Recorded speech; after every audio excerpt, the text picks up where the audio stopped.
Chapter 70, Leaving Jessan Kingdom. After leaving the mercenary union, Jianghu walked towards the marketplace.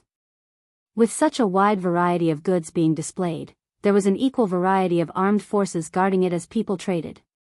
With their presence, no one feared having their wares stolen. But when Jianghu arrived, there were already people busily trading while others were streaming in and out of the area. All sorts of magical beasts were being ridden by the guards, though some of them were just regular horses. Horses were very common in the Tianyuan continent, but while they were the most common type of transportation, they were also the most mundane. At that moment, a peddler walked by Jianghu's side with an armload of goods. Holding out his hand, Jianghu asked the peddler, "Fellow brother, might I ask if you know of any traders leaving the Jessan Kingdom?" The trader looked at Jianghu with suspicion before pointing towards a big caravan. "That caravan is preparing to leave the Jessan Kingdom." Jianghu followed the youth's finger with his eye and saw 10 caravans grouped together. Surrounding the caravans was a large group of mercenaries protecting the items, while a middle-aged man wearing a luxurious-looking robe was commanding the people to load up the items onto the caravan. With only a single glance, Jianghu knew that this middle-aged man was the one responsible for the caravans. Immediately walking on over, he asked the man, "Uncle, might I ask if your caravans are leaving Jessan Kingdom?" Hearing Jianghu, the middle-aged man turned around to take a look at him. "Why do you ask?" Laughing, Jianghu said, "Uncle, if your caravans are leaving Jessan Kingdom, might I join you? Although my strength is not all that strong, I am still a mercenary nonetheless. I don't need a reward for this either, how about it?" The middle-aged man looked relieved at Jianghu's last sentence and said, "Fine. However, you must stick close to us during the trip. Also, any roadside fares must be paid by you and won't be compensated for by us. Lastly, if we are attacked, then you must help protect the group and fight together with us." On the Tianyuan continent, most of the weaker mercenaries would usually either form their own large group, or join a caravan group in order to travel from kingdom to kingdom. Since the roads connecting the kingdoms were long and dangerous, there was a very high chance of encountering highwaymen. Ambushes from magical beasts were also a common occurrence, and in some areas, those attacks happened frequently. Because of this, every caravan would welcome a mercenary's presence with wide arms, and generally wouldn't refuse anyone. After all, even one man could add to the overall strength, and could help protect someone's life. Jianghu didn't hesitate at all to agree to the man's conditions. "Our caravan will depart in an hour, so go make your preparations." With that said, the man didn't pay any more attention to Jianghu and resumed commanding the transporters to work. Afterwards, Jianghu headed towards the White Cloud City stables and spent 50 gold coins to buy a single horse. Leading the horse back, he patiently waited for the caravan to depart. An hour quickly passed as Jianghu mounted his horse and followed the caravans from behind. The mercenaries that were originally hired to protect the caravan sent many inquisitive looks at him, but none bothered to talk to him. Since there were 3 caravan groups that combined into one, there were naturally 3 groups of mercenaries. Aside from those 3 groups, there were also many mercenaries going by themselves. It was because of the unknown dangers that the caravans had to group together both themselves and their mercenaries, resulting in a total of about 500 people. It was even normal for one to recognize a familiar face. Soon they left the city gates. Although the caravan representative had a few bodyguards and mercenaries, he didn't stay at the gates for long, and immediately ordered the caravans to move out once the negotiations were over. One moment. At that moment, before everyone could move, an armored man came down from the city towers with a scroll of paper. The middle-aged man crossed the city gates and handed the scroll to one of the bodyguards. "Take this portrait and stick it to the city gates. Then find the best portrait master and send him to me. I want him to duplicate this portrait and post it everywhere in the city. If anyone can find the person described on the portrait, capture him, and if there's any resistance, kill him." "Yes, sir." A soldier took the scroll and immediately tacked it to the city wall. "The picture on the portrait is a wanted criminal in the Jessan Kingdom. Take a good look now, look for this person in every single city you stop at. By all means, you must not let the criminal get away. Do you understand?" The man repeated with a commanding tone that could be heard clearly even from far away. As the bodyguard posted the portrait onto the city gates, everyone glanced at the figure on it. The person looked to be no younger than 16 years old, and no older than 20. Although the person looked very young, his looks were handsome and actually looked very lifelike despite it being a drawing. Whoever had drawn this portrait was a true master of art.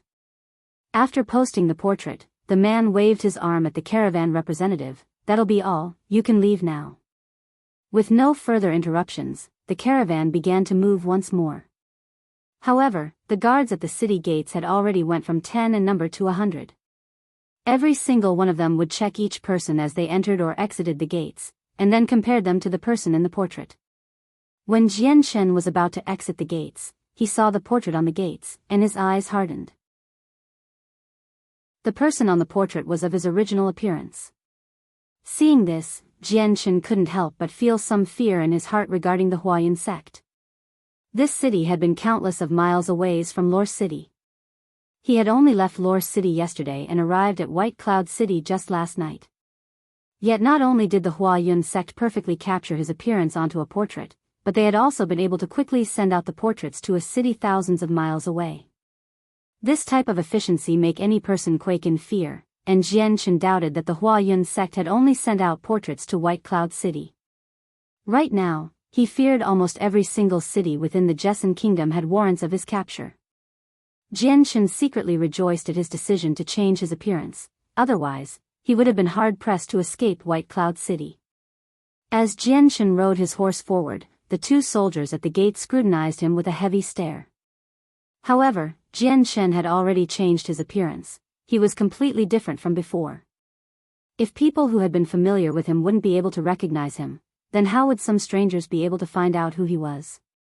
With no more hindrances, Jian Shen mixed in with the other mercenaries and departed from White Cloud City in a long line. The final destination for the 3 caravans was the neighboring country, Blue Wind Kingdom. But because the caravans had many precious goods in them, they were going at a slow pace. Although the border fort wasn't too far away, it would take them 2 or 3 days of walking to reach the border, and crossing into the Blue Wind Kingdom would require another half-month. Jian Shen looked at the grand caravan. It wasn't using regular horses to pull, but rather 4 Class 1 magical beasts specially bred for this purpose. Surrounding the magical beasts were a few mercenaries riding on top of their own magical beasts. None of them looked weak at all. The man Jian Shen had talked to earlier was there as well. It seemed that all of them were protecting the caravan as well. Jian Shen had quietly figured out that within the middle caravan was the boss, if not an important person. This was because this was a luxurious caravan, and still had 2 other caravans by its side. It took around 4 days for the group of caravans to reach the border fort, which was a long wall that spanned for countless of miles. It was 50 meters tall and 20 meters thick. From afar, this great wall looked like a long dragon that made people shake in awe. Jian Shen looked at the wall in front of him as the shade covered him. Under the protection of the wall, the setting sun was completely blocked, and the area in front of the wall was completely covered in darkness. This sight was enough to make people who had never seen this sight before shake in awe, as they felt like the wall was some frightening and profound force. This was the first time Jian Shen had ever seen the Jessan Kingdom's wall. There was awe in Jian Shen's mind as he looked. In his previous world, he had seen many walls, but none of them could compare to this. The biggest wall he had seen was 20 meters tall, but this wall in front of him was 50 meters tall. It was like comparing an adult to a child. What a great wall! I can't even imagine how long it took for them to build a wall of this size.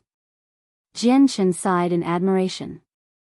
Hearing what he said, the mercenary riding right next to Jian Shen stifled his laughter. A wall of this size is normal in the Tianyuan continent. Practically every kingdom has a wall of this caliber.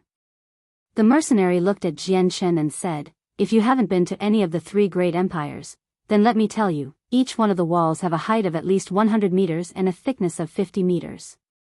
These small city walls can't even compare." Jian Shen turned around to look at the mercenary who spoke to him. He looked to be around 20 years old and had a suntanned face. With his coarse leather clothes, the man looked to be quite ordinary. When there's a chance, I'll definitely go check out the three great empires. Jian Chen laughed. The roads connecting the three great empires are quite long and dangerous. At the same time, magical beasts run rampant there, so it's not that easy to travel in between the empires. The mercenary said. Chapter 71. Mu Yun. Jian Chen let loose a gentle smile as he cupped his hands in greeting. It seems brother has seen many sons while traveling the Tian Yuan continent. The mercenary returned his smile. It wasn't all that long, just a few years, that's all. Compared to those that have left their homes to travel for 10 to 100 years, I am still green. This brother here doesn't know what to call you. Jian Chen said. My name is Mu Yun, what's your name? The mercenary spoke with great enthusiasm. I'm called Jian Chen. Jian Chen replied. He had already decided to use the name Jian Chen in the future on the Tian Yuan continent. Following this, Jian Chen and Mu Yun started to converse, discussing several interesting issues on Tian Yuan continent. Although this was the first time Jian Chen was traveling the Tian Yuan continent, he had read plenty of books regarding the continent back in the Kargath library and had grown familiar with a few things including history. Mu Yun, on the other hand, had traversed the Tian Yuan continent for a few years, so his experience could be said to be quite ample. The two had actually complemented each other nicely, and so as they enthusiastically talked to each other, they unconsciously formed a close bond with each other. As the caravan got closer to the gates of the border fort, Jian Chen noticed a portrait tacked to the side of one of the gates. On the portrait, the name, Changyang Xiang Tian, was inscribed on it with a generous reward printed below it. If people had any hints or clues to Changyang Xiang Tian's whereabouts that proved to be true, then they would be awarded with 1,000 purple coins. If their information led to the capture of the person, then they would be rewarded with another 4,000 purple coins. A gold coin was enough to feed a small household of 3 for over a month, and a purple coin was the equivalent to 100 gold coins. So 1,000 purple coins was a generous sum of money to any mercenary. With such a tidy sum, any mercenary, or anyone for that matter, would be able to buy a nice home and spend the rest of their lives without any more financial worries. It was easy to say that this reward was so irresistible that no one could turn it down. The best reward people could hope for from traveling would be to capture Changyang Xiang Tian. If they could capture and hand him to the Huayun sect, then they would be able to enjoy a prize of 10,000 purple coins. Seeing the generous prize for his capture, Jian Chen's normally emotionless eyes flashed with a cold glare. Huayun sect, you really do think highly of me to offer so great a reward and label me as a wanted criminal throughout the Jessan kingdom. To think that you're even using the mercenary union to try to find me. Jian Chen inwardly sneered. However, he felt a small pang of hopelessness. On the Tian Yuan continent, strength determined everything, and his own strength was currently insufficient. Because of the Huayun sect, he had to forsake his name, his image, his home and his kingdom. In regards with such a predicament, not only was he unable to do anything, but even one of the 4 major clans in Lore City, his Changyang clan, was powerless to stop the Huayun sect. Ai. Jian Chen sighed. At that moment, he could not help but recall the image of his mother's sorrowfully crying face when he left. After thinking back to that, Jian Chen's eyes softened momentarily before rapidly becoming firm. After that moment, he had promised himself that he would dedicate himself to cultivation and improving his strength. Otherwise, under the great power of the Huayun sect, he would never be able to return to the Jessan kingdom and see his mother again. More importantly, he would never be able to feel motherly love ever again. The previous Jian Chen was an orphan and had never known what maternal love was. The heavens had not only granted him a new shot at life, but also a blessed family life. Jian Chen had treasured the feelings he felt from his relationship with his mother. Even those who were born into a happy family wouldn't be able to experience what Jian Chen had felt. As someone who lived an entire life in isolation, he had always desired family.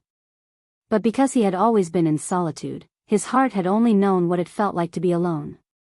Next to the empty gates, roughly 200 soldiers stood by and stared down every single person that entered and exited the city. Whenever someone had an unclear face, they would be stopped by the soldiers and be compared with the portrait before finally being allowed to continue. Although the soldiers had blocked many strong mercenaries, none were in a hurry. This was because outside of Jesson Kingdom's boundary, the fort had over 10,000 soldiers and didn't lack in experts at all. So if a battle broke out, it would be obvious who would be the loser. The doors to the fort were gigantic. Even if 5 caravans were to enter side by side, they would not block the road at all. As Jian Shen and his caravans slowly walked forward, another smaller caravan sped up from behind. As they saw the gates of the fort approach, they started to speak. Who exactly is this guy in the portrait, and how is it that he's being chased by everyone? I didn't think that even Jesson Kingdom's border forts would have this portrait tacked up as well. It looks like this guy broke countless laws. I've already been to 3 cities and saw this portrait posted everywhere. Even the mercenary union has put out a warrant for his arrest. That's right, this guy is definitely someone who broke a few major laws, or annoyed someone of great influence. Right now, the mercenary union has already given him an A-ranked bounty with no restriction to the rank required to take it. So even a D-ranked mercenary could cash in on this bounty. Exactly, the commission for this is extremely high. As long as we have information on his location, that's already 1,000 purple coins. And if they capture him with this information, then that's another 4,000 purple coins. A few thousand is nothing. If we personally capture and bring him to the Huayun sect, that's 10,000 purple coins. 10,000 coins, the thought is terrifying. I wouldn't be able to spend 10,000 purple coins in a single lifetime. Hearing the merchants talk about the portrait, Mu Yun turned to Jian Shen and laughed. I don't know what type of crime this Changyang Xiang Tian committed in order to have the Huayun sect spend so much money to go after him, but it can't possibly be a justifiable sentence, since the portrait there says he is only at the level of a primary saint. How strange, how could a primary saint garner so much hate from the Huayun sect? Could it be that this Changyang Xiang Tian got caught peeking at the Huayun sect's daughter while she took a bath? Hearing Mu Yun talk, Jian Shen could only laugh. He helplessly looked at Mu Yuan. Brother Mu Yun, I have lived in the Jesson Kingdom for over a dozen years and more, and heard much about the Huayun sect. However, I have only heard about the sect leader having a son, not a daughter. So sneakily watching his daughter take a bath doesn't seem to be possible. Mu Yun threw a dirty look at Jian Shen. What do you know? Who says the Huayun sect leader has no daughter? This can't possibly be confirmed. Maybe she's hidden from the rest of the world. Jian Shen helplessly shook his head, deciding in his heart to no longer argue with Mu Yun about whether the Huayun sect leader really had a daughter or not. The caravan didn't run into any obstructions at the fort, and Jian Shen's appearance easily passed through without trouble. No one could tell his looks were fake since Jian Shen was an expert of disguise, so even though he had only used a few common herbs, his disguise was flawless. Moreover, this disguise technique was something that was passed down to Jian Shen as he wandered about in his previous world. It looked simple, but was actually quite profound, and couldn't be learned easily. In this world, this type of method was not yet invented, so it was natural no one would think twice about it. As long as his face didn't tear up, then no one would be able to find out. After passing through the border fort, they were greeted with plains that stretched farther than the eye could see. There were very few people, and the road only had a few caravans on it. This was the road that was not under any control from the kingdoms, and was just an unregulated chaotic piece of land. Robbers and bandits roamed around these parts, so caravans generally grouped together with others and hired strong mercenaries to protect them. This stretch of land was very large as well. A single day of traveling only got them a quarter of the way there. If they wanted to reach the Blue Wind Kingdom, they would also have to pass through a mountain range to get to the border fort. With the speed the caravans were going, if they wanted to reach the fort, they would need at least 10 days. Even if the road was flat, they wouldn't be able to go any faster, since the caravans were burdened with large carts of goods.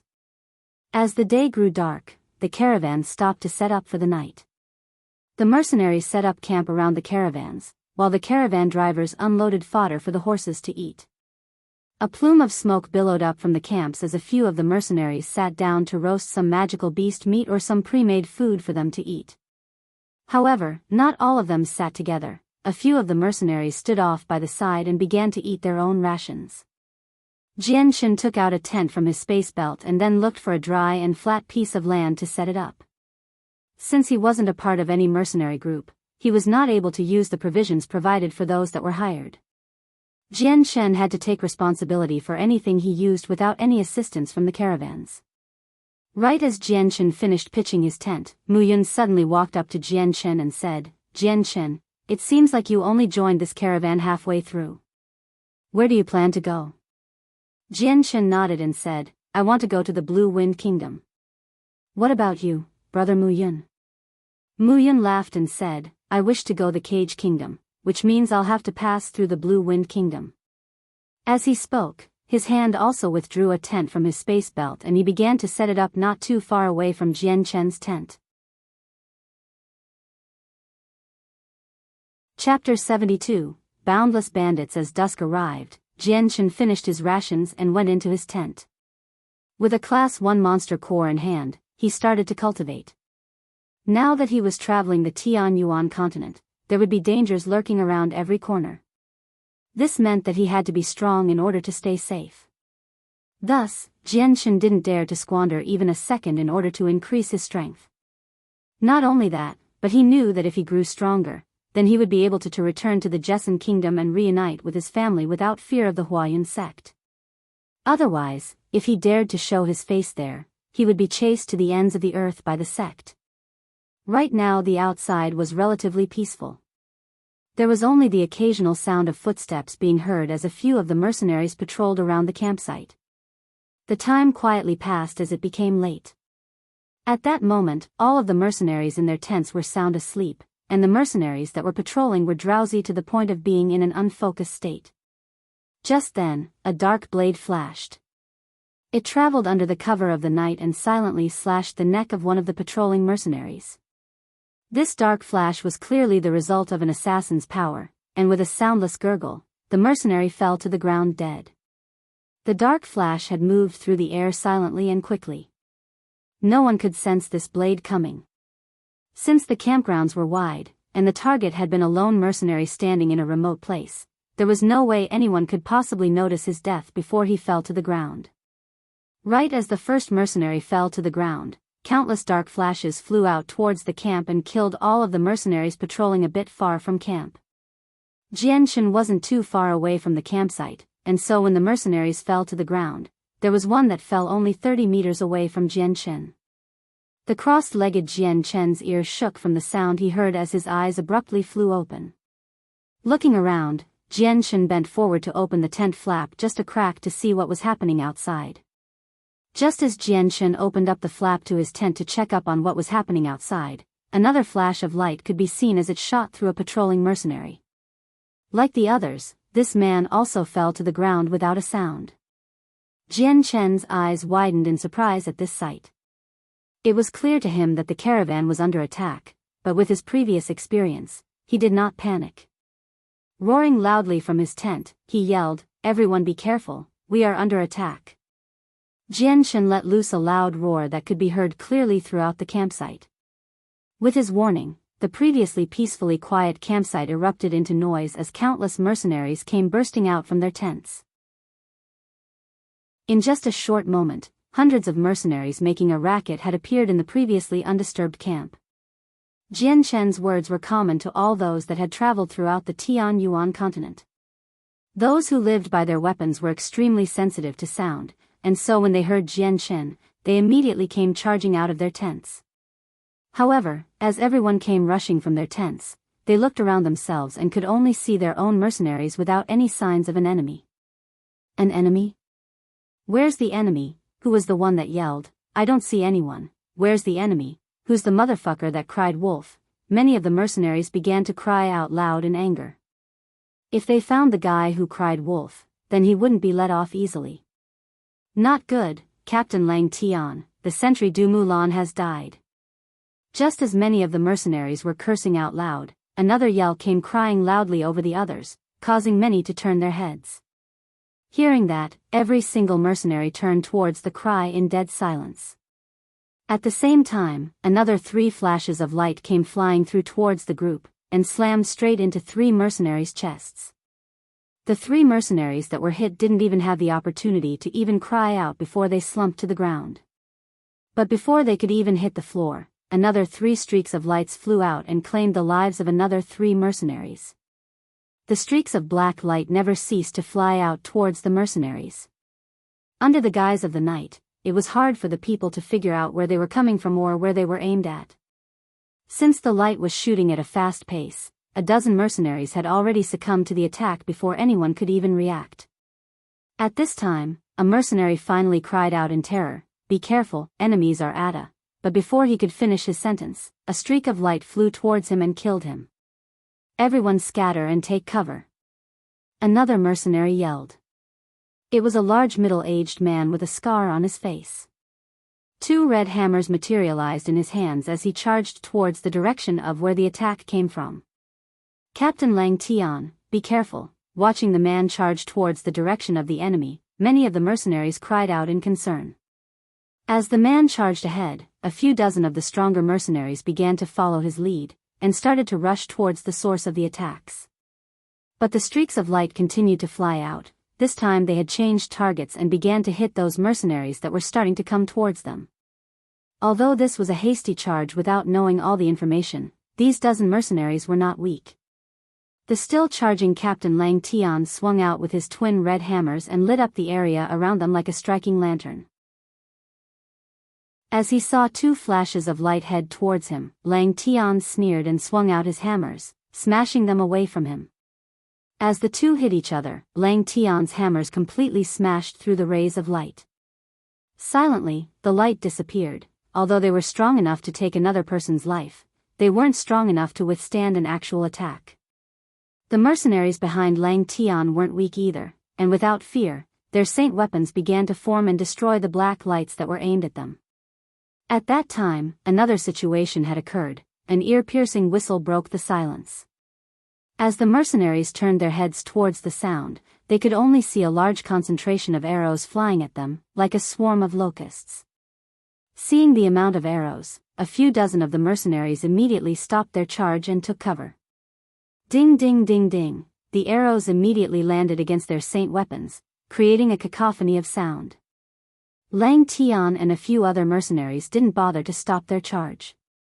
Faced with the storm of arrows, many of the mercenaries only snarled loudly and used their saint force to completely enwrap themselves. Although the layer was very thin, its defensive power was extremely strong. These arrows were shrugged off as they fell to the ground, completely unable to pierce through the protective layering. "Fellow brothers, let's kill." Just as the mercenaries were about to follow the initial charge into the enemy grounds, a clear voice shouted out from the darkness of the night. The cry shook the heavens, and with it came a faint, dark shadow rushing towards the mercenaries. "The bandits have come out, ready your arrows." Within the mercenary camp, a mercenary cried out to warn them as many of them started to notch their bows. Aiming at the blurs, they waited for the right distance before they fired. Jian Shen stood on the outskirts of the battle, his eyes hardening as he looked at the incoming shadows. Although they were still relatively far from the campsite and the night had rendered visibility to almost zero, Jian Shen could count out a few hundred shadows. This number wasn't any lower than the mercenaries' own number. Moreover, with the recent storm of arrows, a few of the mercenaries had been killed, further decreasing their numbers. Fire. By this point, the bandits had already entered firing range. With the command of one person, the 100 arrows were released into the air by the mercenaries and flew towards the bandits with an ear-piercing whistle. Amongst the bandits were a few strong ones, but the majority of them were fairly weak, and so a few dozen of them fell victim to the storm of arrows. 3 more streaks of light came flying out silently from behind the bandits and took the lives of 3 of the mercenary archers. Those 3 streaks of light left small finger-sized holes in them as they fell to the ground. The frequency of the streaks of light was high and always came in groups of 3. In a short while, a total of 9 archers fell dead. Seeing the wounds on the mercenaries' corpses, a middle-aged man called out, "Everyone be careful, there's a dark attribute saint amongst the bandits." As he spoke, another 3 rays of light came flying out towards the man that had just spoke. The middle-aged man was by no means weak. His face hardened as a shiny axe appeared in his right hand, which he then used to chop the streaks of black light. Bang! The streak of black light clashed with the middle-aged man's axe, causing a giant explosion of sound before they disappeared. The man shook slightly as his face hardened. Damn it, the enemies have 3 dark attributed saints who are specialized archers. In this area, only the boundless bandits have this type of power. Vice Captain Liu, what are you saying? Could it be these are the boundless bandits? Good heavens, these are the boundless bandits. What a disaster, to think we came across the boundless bandits. Chapter 73, Boundless Bandit, 2. Upon hearing the name Boundless Bandits, every mercenary's face fell. Boundless Bandits. Jian Chen's eyebrows furrowed together. He wasn't very familiar with this bandit group. When he had read the books in both Changyang Mansion and Kargath Library, the only thing he was able to learn about the Boundless Bandits was that they were a very strong bandit group that had existed for 200 years already. The Boundless Bandits were a strong group from the very beginning. They wandered about the borders of several kingdoms and were any caravan's worst nightmare. The Boundless Bandits were ruthless, and whenever they robbed merchants, they never left any survivors. Countless mercenaries died due to the Boundless Bandits, and the Boundless Bandits had occasionally attacked many villages and even some minor cities. In the past, 2 Class 3 cities had been plundered by them, and a Class 2 city had suffered tremendous damage from them.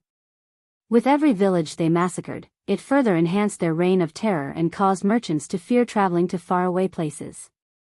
This in turn incurred great losses for some of the major kingdoms. At that time, the 4 great kingdoms, the Jesson Kingdom, the Blue Moon Kingdom, the Blue Wind Kingdom, and the Var Kingdom had finally discovered the main hideout of the Boundless Bandits, and sent their soldiers to annihilate them. Unfortunately, the Boundless Bandits had power beyond what was anticipated, and although the 4 great kingdoms had succeeded in the end, they had suffered disastrous casualties. After a few unsuccessful attempts, the 4 great kingdoms each sent their strongest expert to fight the Boundless Bandits at their main base, Boundless Mountain. Those 4 experts came to Boundless Mountain and fought so hard that the entire mountain shook and split open.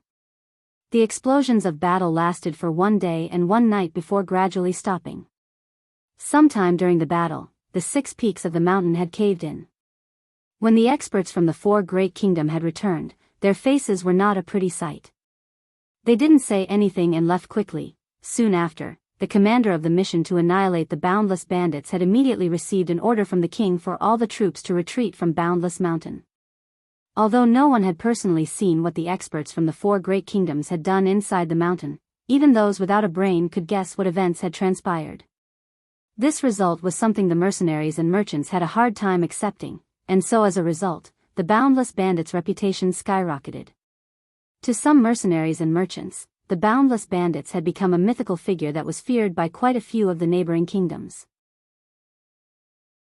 However, there was still one good thing. After the experts had fought them on Boundless Mountain, the Boundless Bandits' activities decreased drastically. Even though many merchants and mercenaries still died by their hand every year, it didn't happen as often as in the past.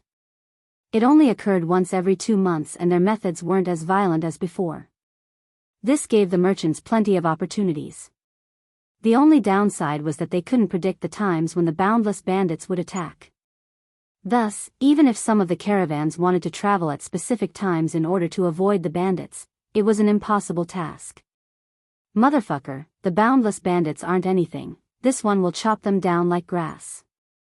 A mercenary cried out with hatred as he charged towards the Boundless Bandits without a trace of fear in his eyes. Aside from him, all the other mercenaries had looked at the incoming Boundless Bandits with looks of extreme hatred as well. The Boundless Bandits had killed numerous mercenaries and merchants, and even some of their family members and close friends had been murdered by these bandits.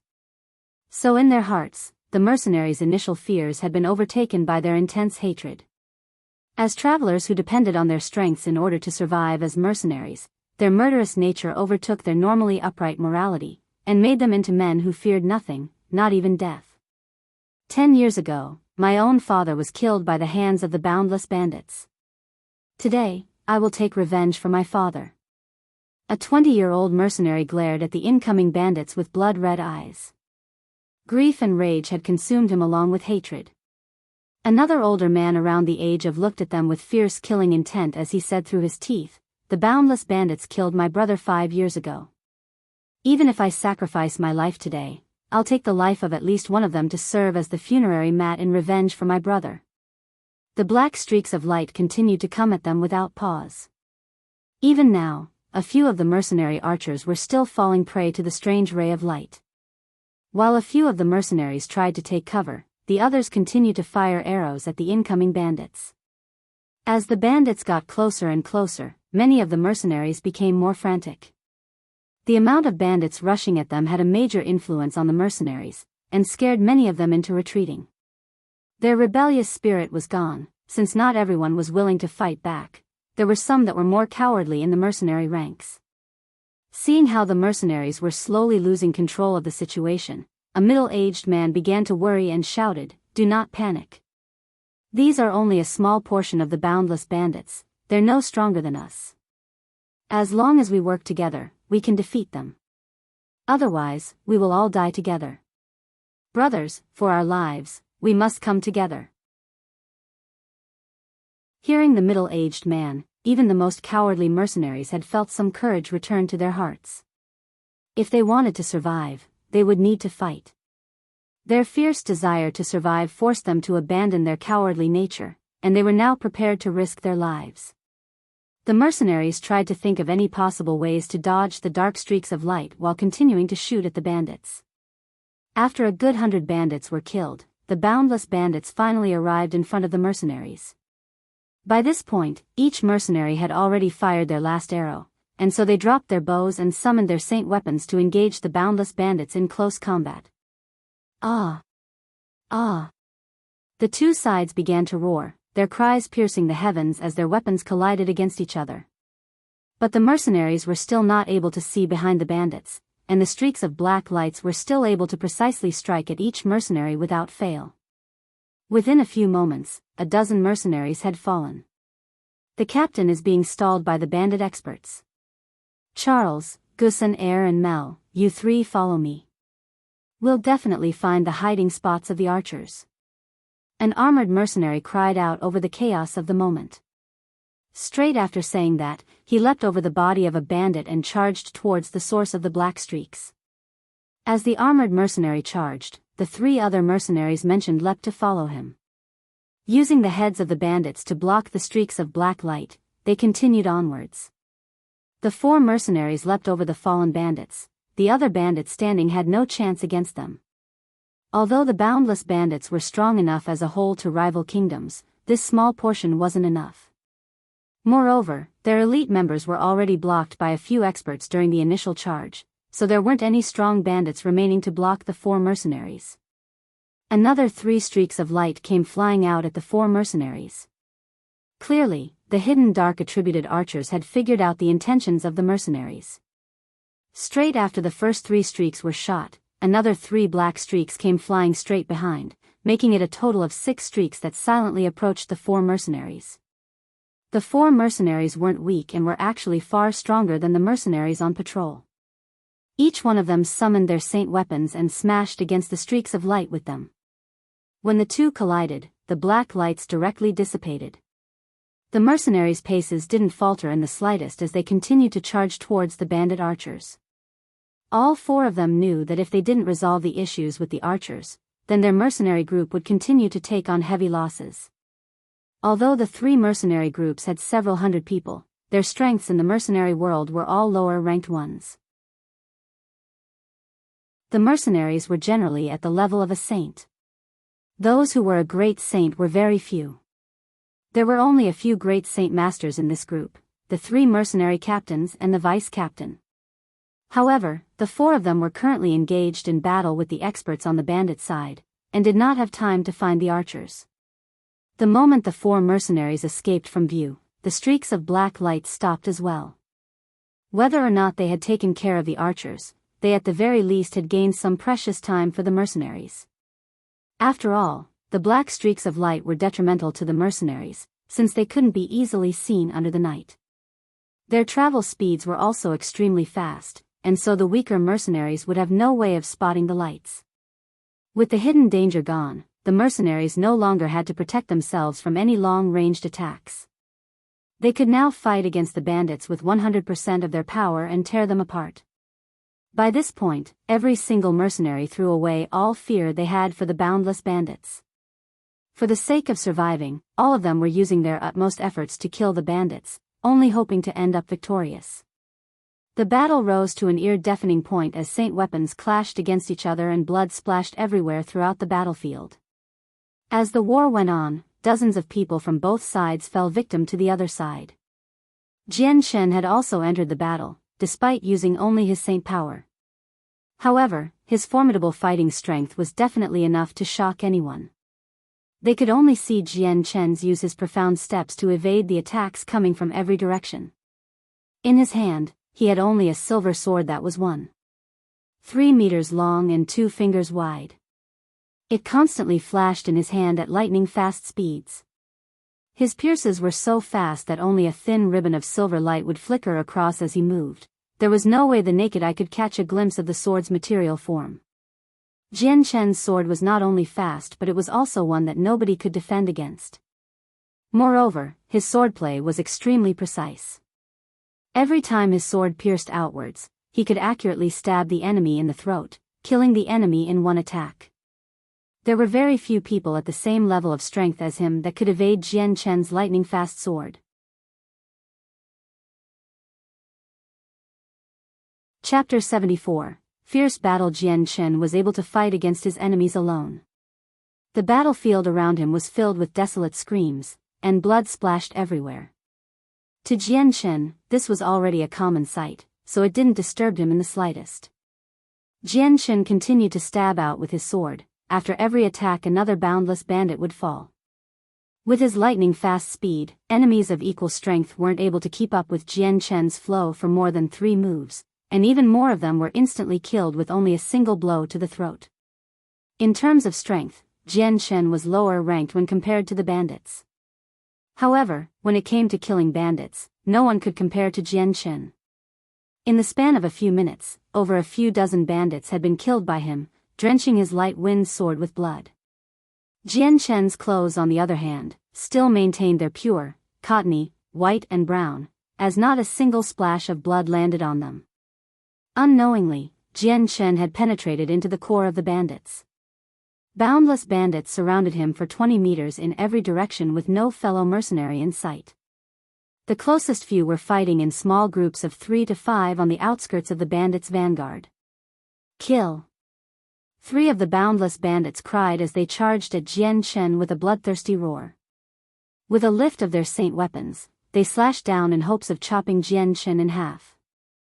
Jian Chen immediately flew forward like a speed demon towards one of the incoming bandits. His light-wind sword flashed with a blood-red color as it shot towards the bandit's throat. Jian Chen was an expert with the sword. When he made his move he did it fast. The bandits had no time to react.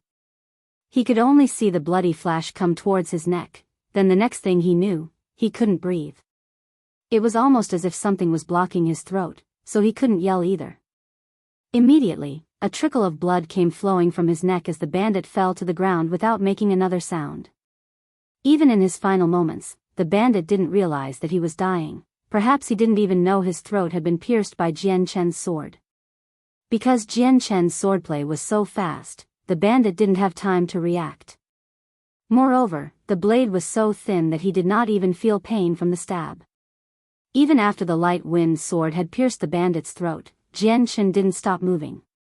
The other 2 bandits had already gotten close, readying their weapons to slash down towards him. Facing the 2 bandits who were preparing their weapons, Jian Chen did not look panicked at all. With a calm face, he grabbed his sword and used the profound steps to approach the 2 bandits at rapid speeds. At the same time, the blood-red sword in his hand lashed out and stabbed one of the 2 bandits in the throat. The light-wind sword met no resistance as the stabbed bandit didn't react at all. It pierced deeply through his throat, and with a fluid motion, Jian Chen pulled it out and stabbed the 3rd bandit as well.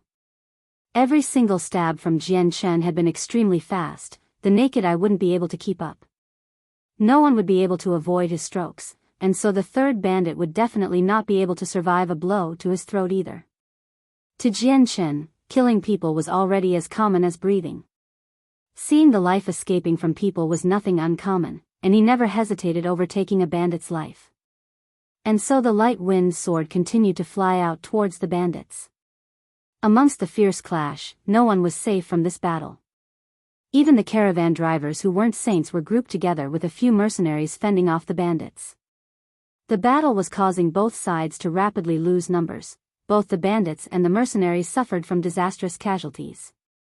Aside from Jian Chen, who was still completely clean of blood, everyone else was drenched in it. Some were covered head to toe in both blood and wounds. Although the bandits had a higher number of people than the mercenaries, their strength and teamwork were lacking in discipline in comparison to the mercenaries, who had spent a good portion of their time with each other. So when the two fought, despite having superior numbers, the bandits were fighting on equal grounds with the mercenaries. Jian Chen continued to travel back and forth as he dodged attacks from all directions, while stabbing out with his bloody light wind sword towards each bandit's heart and throat. Almost each move was a fatal blow, and for those who did not get hit in one of those two areas, Jian Chen's sword still left severe injuries deep enough to see bone. None of the bandits around him had any way of fighting back against Jian Chen. Most of them couldn't even see his sword move. Whenever the bandits slashed with their weapons, at the most crucial point, Jian Chen would evade the swing. Before they could understand what had just happened, they would all fall to the floor dead. The amount of bandits killed at Jian Chen's hands was growing in number. Gradually, all of the bandits were starting to recognize Jian Chen's strength, and began to distance themselves from him. After all, in such a tense situation like this, no one was willing to send themselves to die that foolishly. "Your Grace has such amazing skill, allow me to test it out." At that moment, a deep voice growled out before a cyan-colored ray of light shot towards Jian Chen rapidly. Feeling the energy leak away from the cyan streak of light, Jian Chen's face changed suddenly as he realized this newcomer was very strong. The enemy was so strong, in fact, that Jian Chen did not dare to go head-on against him, otherwise he would take on serious injuries. The cyan streak of light traveled quickly through the air. In a flash, it had already reached Jian Chen. At that moment, Jian Chen's face hardened, as he immediately focused his body to the extreme and leapt to the side to dodge it. The attack had brushed against Jian Chen's shoulder before slamming into the ground with a loud bang, leaving behind a huge hole. Jian Chen immediately retreated 15 meters away from his enemy, before stopping to take a look at the hole in the ground, then lifting his head back up. In the night, Jian Chen could make out the figure of the one that had attacked him so fiercely. Seeing his attacker to be around 30 or 40 years old male, Jian Chen didn't think the man was sturdy looking at all. His plain-looking clothes caused the man to appear extremely ordinary. If the man didn't have his right hand raised up to its full height with a cyan-colored guandao in his hand, he would not look threatening at all. Nothing about him was remarkable enough to draw a person's attention towards him. Guandao. While Jian Chen was measuring the male in front of him, the man was calmly staring back at Jian Chen while saying, "You're quite strong, so your opponent has to be me." He looked at Jian Chen with an even stare. It seemed as if Jian Chen was the only one in his eyes right now. The man seemed to completely ignore the screams and shouts ringing out around them. Jian Chen's vision slowly swept his surroundings. The man stood in a position amongst the bandits that clearly stated his status wasn't low. Although there were still plenty of bandits around Jian Chen, once they had seen the man fight against Jian Chen, they had all started to drift towards other mercenaries to fight. Jian Chen's face changed as he realized that this would be the first life or death battle he would be involved in ever since his arrival in this new world. Despite being a veteran of over 100 battles, and having confidence that he was unrivaled in the ways of the sword, Jian Chen was not at all sure that he would be able to land a killing blow on this new person. Based on the man's previous attack, the man's strength was stronger than his own, and since the man's attribute was wind, his movements wouldn't be any slower either. The middle-aged man looked at Jian Chen and slowly brought his guandao higher into the air. The blade of the guandao enwrapped itself in a cyan glow as the wind slowly revolved around the man. Taking note of the man's movement, Jian Chen's focus reached its peak as he prepared himself.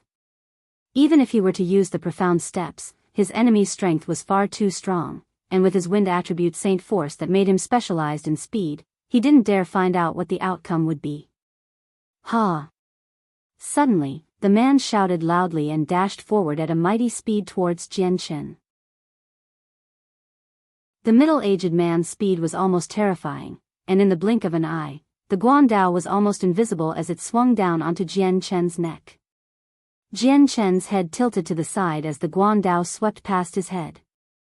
As the blade came downwards, a few strands of hair were cut from Jian Chen's head. As Jian Chen's head bent to one side, he leaned his body forward and immediately strided out. Rapidly closing in onto the man, his light wind sword flashed with a bloody red as it lashed out like lightning towards the man's heart. Against the stronger male, Jian Chen was pulling out all of the stops without hesitation.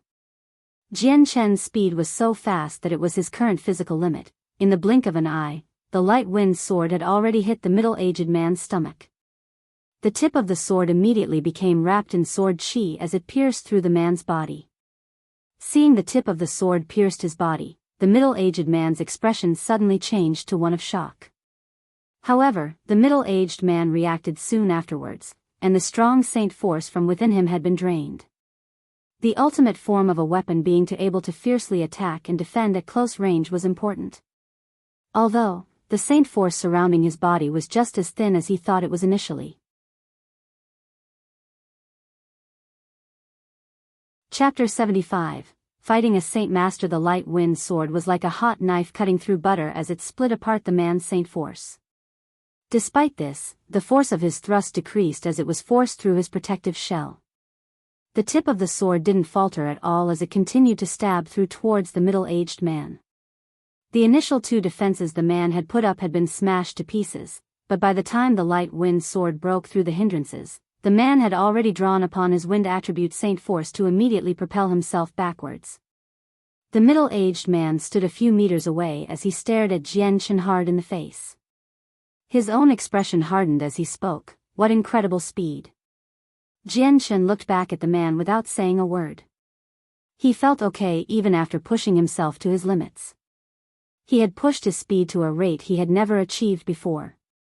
But his attack was essentially dodged by the man, so if Jian Chen wanted to land a killing blow on this man in the future, it would be a lot harder. After all, the man's strength was not weaker than Jian Chen's, and he was also a wind attribute saint. He would definitely specialize in speed. In other words, it could be said that against this middle-aged man, Jian Chen had lost any type of advantage. Regardless of how exquisite his swordplay was, if it wasn't faster than the opponent's reaction time, everything would be of no use. In addition, since there was a great difference in their strengths, Jian Chen didn't dare to fight the middle-aged man at close quarters. Your strength has already reached Saint Master, right? Jian Chen asked, his gaze fixed on the middle-aged man opposite of him. The man didn't bother to hide his shock. Correct, my strength is at the middle Saint Master level. After saying that, he broke off from talking before looking at Jian Chen with an odd stare. Your strength on the other hand isn't all that strong, and neither is your wind attribute. Your speed just now wasn't slow at all though, so I'm not sure how exactly you reached such a speed. The man said in a curious tone. Right now his mind really wanted to know the answer. As a person with the wind attribute, if he was beaten in any other aspects, he wouldn't have thought much about it. But in terms of surpassing him in speed, this raised a question that he couldn't easily give up on solving. Jian Chen had beaten him in speed while having much less strength than him and without having a wind-attributed Saint Force, so the man couldn't help but be curious. My apologies, but I have no comment about this question. Jian Chen replied evenly. Hearing this, the other man's stare hardened as he sneered, if you tell me what trick you did in order to make yourself faster, then I will let you leave this place alive. Otherwise, do you think you could be a match for me with that type of speed? Whether or not I am able to keep up, why don't you come and see? Jian Chen replied to the man's threat. Jian Chen wasn't scared, on the contrary, he was now fully prepared to fight as he clenched the still bloody light wind sword. It continued to emit sword chi from the tip of the blade, and it surrounded Jian Chen's entire body. The man continued to stare at Jian Chen, the glare in his eye never receded. In his mind, he still had some misgivings about Jian Chen's speed. Although Jian Chen had such a fast rate of speed, he did not have a wind-attributed Saint Force, so he did not have the inborn advantage that the middle-aged man had. Still, he wasn't able to replicate Jian Chen's speed himself. Dodging the sword strike from earlier had taken all of his strength to pull off. If he was just a tiny bit slower, then the man had no doubts that his own heart would have been pierced straight through. For that reason, he was somewhat afraid of the consequences of fighting against Jian Chen. Not only that, but looking at Jian Chen's unblemished clothes, he could roughly guess how fast Jian Chen could move without breaking a sweat. If Jian Chen could move so fast continuously like this, then it would eventually take a huge strain on him. Seeing how the man wasn't attacking, Jian Chen also began to idle about, and began to slowly watch every single movement. Jian Chen knew that in this case, where his speed was slower than his enemy, then his chances of landing a fatal blow on the man would be practically non-existent. All he could do now was to hinder the man so that he wouldn't be able to kill the weaker mercenaries. If he waited long enough, then the mercenary experts would come back and help deal with him instead of Jian Chen. The fighting didn't stop as the two stared at each other. The sounds of battle could still be heard, as both sides kept losing more of their numbers. The floor was dyed red with blood to the point that on some bumpy ground, puddles of blood had formed. The bandits continued to fight with everything they had. The people who managed to survive were excellent figures that had either outstanding brains or brawn. At the moment, both the mercenaries and bandits had an equal amount of people.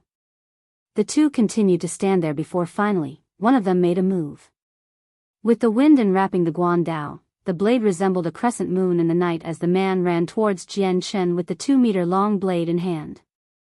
Seeing the man come forward to attack, Jian Chen's eyes flashed dangerously as he brought his light wind sword up in preparation to defend. The man brought his cyan Guandao down towards Jian Chen's head at an extremely fast speed. Since he was fighting a middle Saint Master, Jian Chen didn't plan on meeting this attack head-on, and nimbly dodged to the side. However, as Jian Chen stabbed with his sword, the man's Guandao changed direction in midair and whistled through the air, as it parried Jian Chen's sword. Jian Chen's face changed as he immediately brought back his sword, reluctant to go against the man's Guandao. Jian Chen's light wind sword was the equivalent to his Saint Force's life.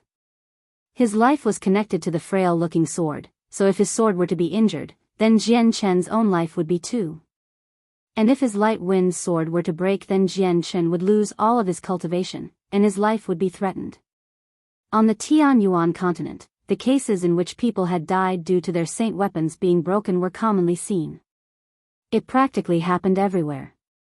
But with the saint weapon being a representation of one's inner Saint Force's condensation, when summoned outside the body, it would become unimaginably hard. Moreover, it would grow harder as the owner improved. Thus, unless one were to fight someone stronger than him by a large amount, their saint weapons would never break. Since his opponent's strength was already at the middle Saint Master, he was higher than Jian Chen's strength by 2 whole levels. So if Jian Chen's light wind sword were to collide against the man's Guandao, then he would definitely take some damage. Jian Chen couldn't afford this happening, so he had to try to avoid a collision between the weapons at all cost. After all, he would be the only one to suffer from a loss. Once again dodging the man's attack, Jian Chen noticed the man's defenses momentarily showing a large gap. Taking advantage of the rare opportunity, Jian Chen immediately moved towards the man with a silent profound steps and stabbed the light wind sword towards the man's back with a red flash. The sword whistled silently as it traveled through the air, the sound making it seem like the sword had cut through the air itself. Its speed had reached its peak as it approached the man's back. Enveloped with sword chi, the sword slashed through the man's clothing, and then embedded itself into his back, breaking through his skin. Feeling a painful sensation in his back, the man's face changed immediately, but he displayed no signs of immediate panic. He hadn't been fully prepared for Jian Chen's speed, so the wound on his back continued to spray blood as his Saint Force condensed itself to take care of his wounds. At the same time, the man began to glow bright with cyan light as his speed started to increase rapidly. Before he could even leave a shadow on the ground or for Jian Chen's light wind sword to completely stab into his back, the man immediately leaned towards the side and escaped from the light wind sword's range. The man had already guessed that Jian Chen would stab out with all his strength. At this moment Jian Chen's own guard was at its weakest. Thus, the middle-aged man also grasped onto this difficult opportunity. Dodging the stab, he immediately brought his guandao high into the air, causing the twinkling cyan color of light to resemble a dazzling moon in the night. With the guandao left high in the air, it emitted a sharp glow as it flew towards Jian Chen. This blow contained all of the man's remaining strength. Seeing how Jian Chen had fought earlier, the man had already known from previous experiences that Jian Chen would be a hard opponent. Due to Jian Chen's bountiful battle experience, he never had any holes in his defenses. So no matter if it was his attack or defense, his style of fighting could be said to be flawless, with absolutely no gaps. This was especially true since his sword had used all of Jian Chen's abilities this time. Most likely, the only situation where the man could have heavily damaged Jian Chen was if Jian Chen's technique wasn't strong enough. Thus, the middle-aged man didn't have the slightest intention of holding back this attack of his. The guandao streaked across the air so quickly, that if it was aimed towards weaker people, then they would have had no time to react at all. Hua! With an explosive shout, the man brought the cyan-colored guandao down towards the defenseless Jian Chen's head. From his upper body stroke, the guandao did not decrease in speed at all and smashed fiercely into the ground. The smash contained all of the man's strength as the guandao exploded into the ground. The blade of the guandao sent all of the surrounding dirt flying into the air, creating a huge hole a meter in diameter. At the same time, Jian Chen's silhouette had completely disintegrated due to this sudden move. However, on the man's face, not a single trace of happiness could be seen. Instead, his face hardened in annoyance. An afterimage. The man cried out in alarm. However, as his mind came to this conclusion, an intense feeling of a crisis struck the man's thoughts. Without hesitation, the man leapt towards the side with his natural reflexes, simultaneously picking up his guandao from the ground and blindly swinging it behind himself. Ding! A loud sound could be heard as the man's guandao swung back and suddenly collided with the Jian Chen's bloody sword. Just as the sword and guandao collided, Jian Chen's face suddenly changed. He immediately paled as he felt an intense churning sensation in his stomach, and he immediately retreated.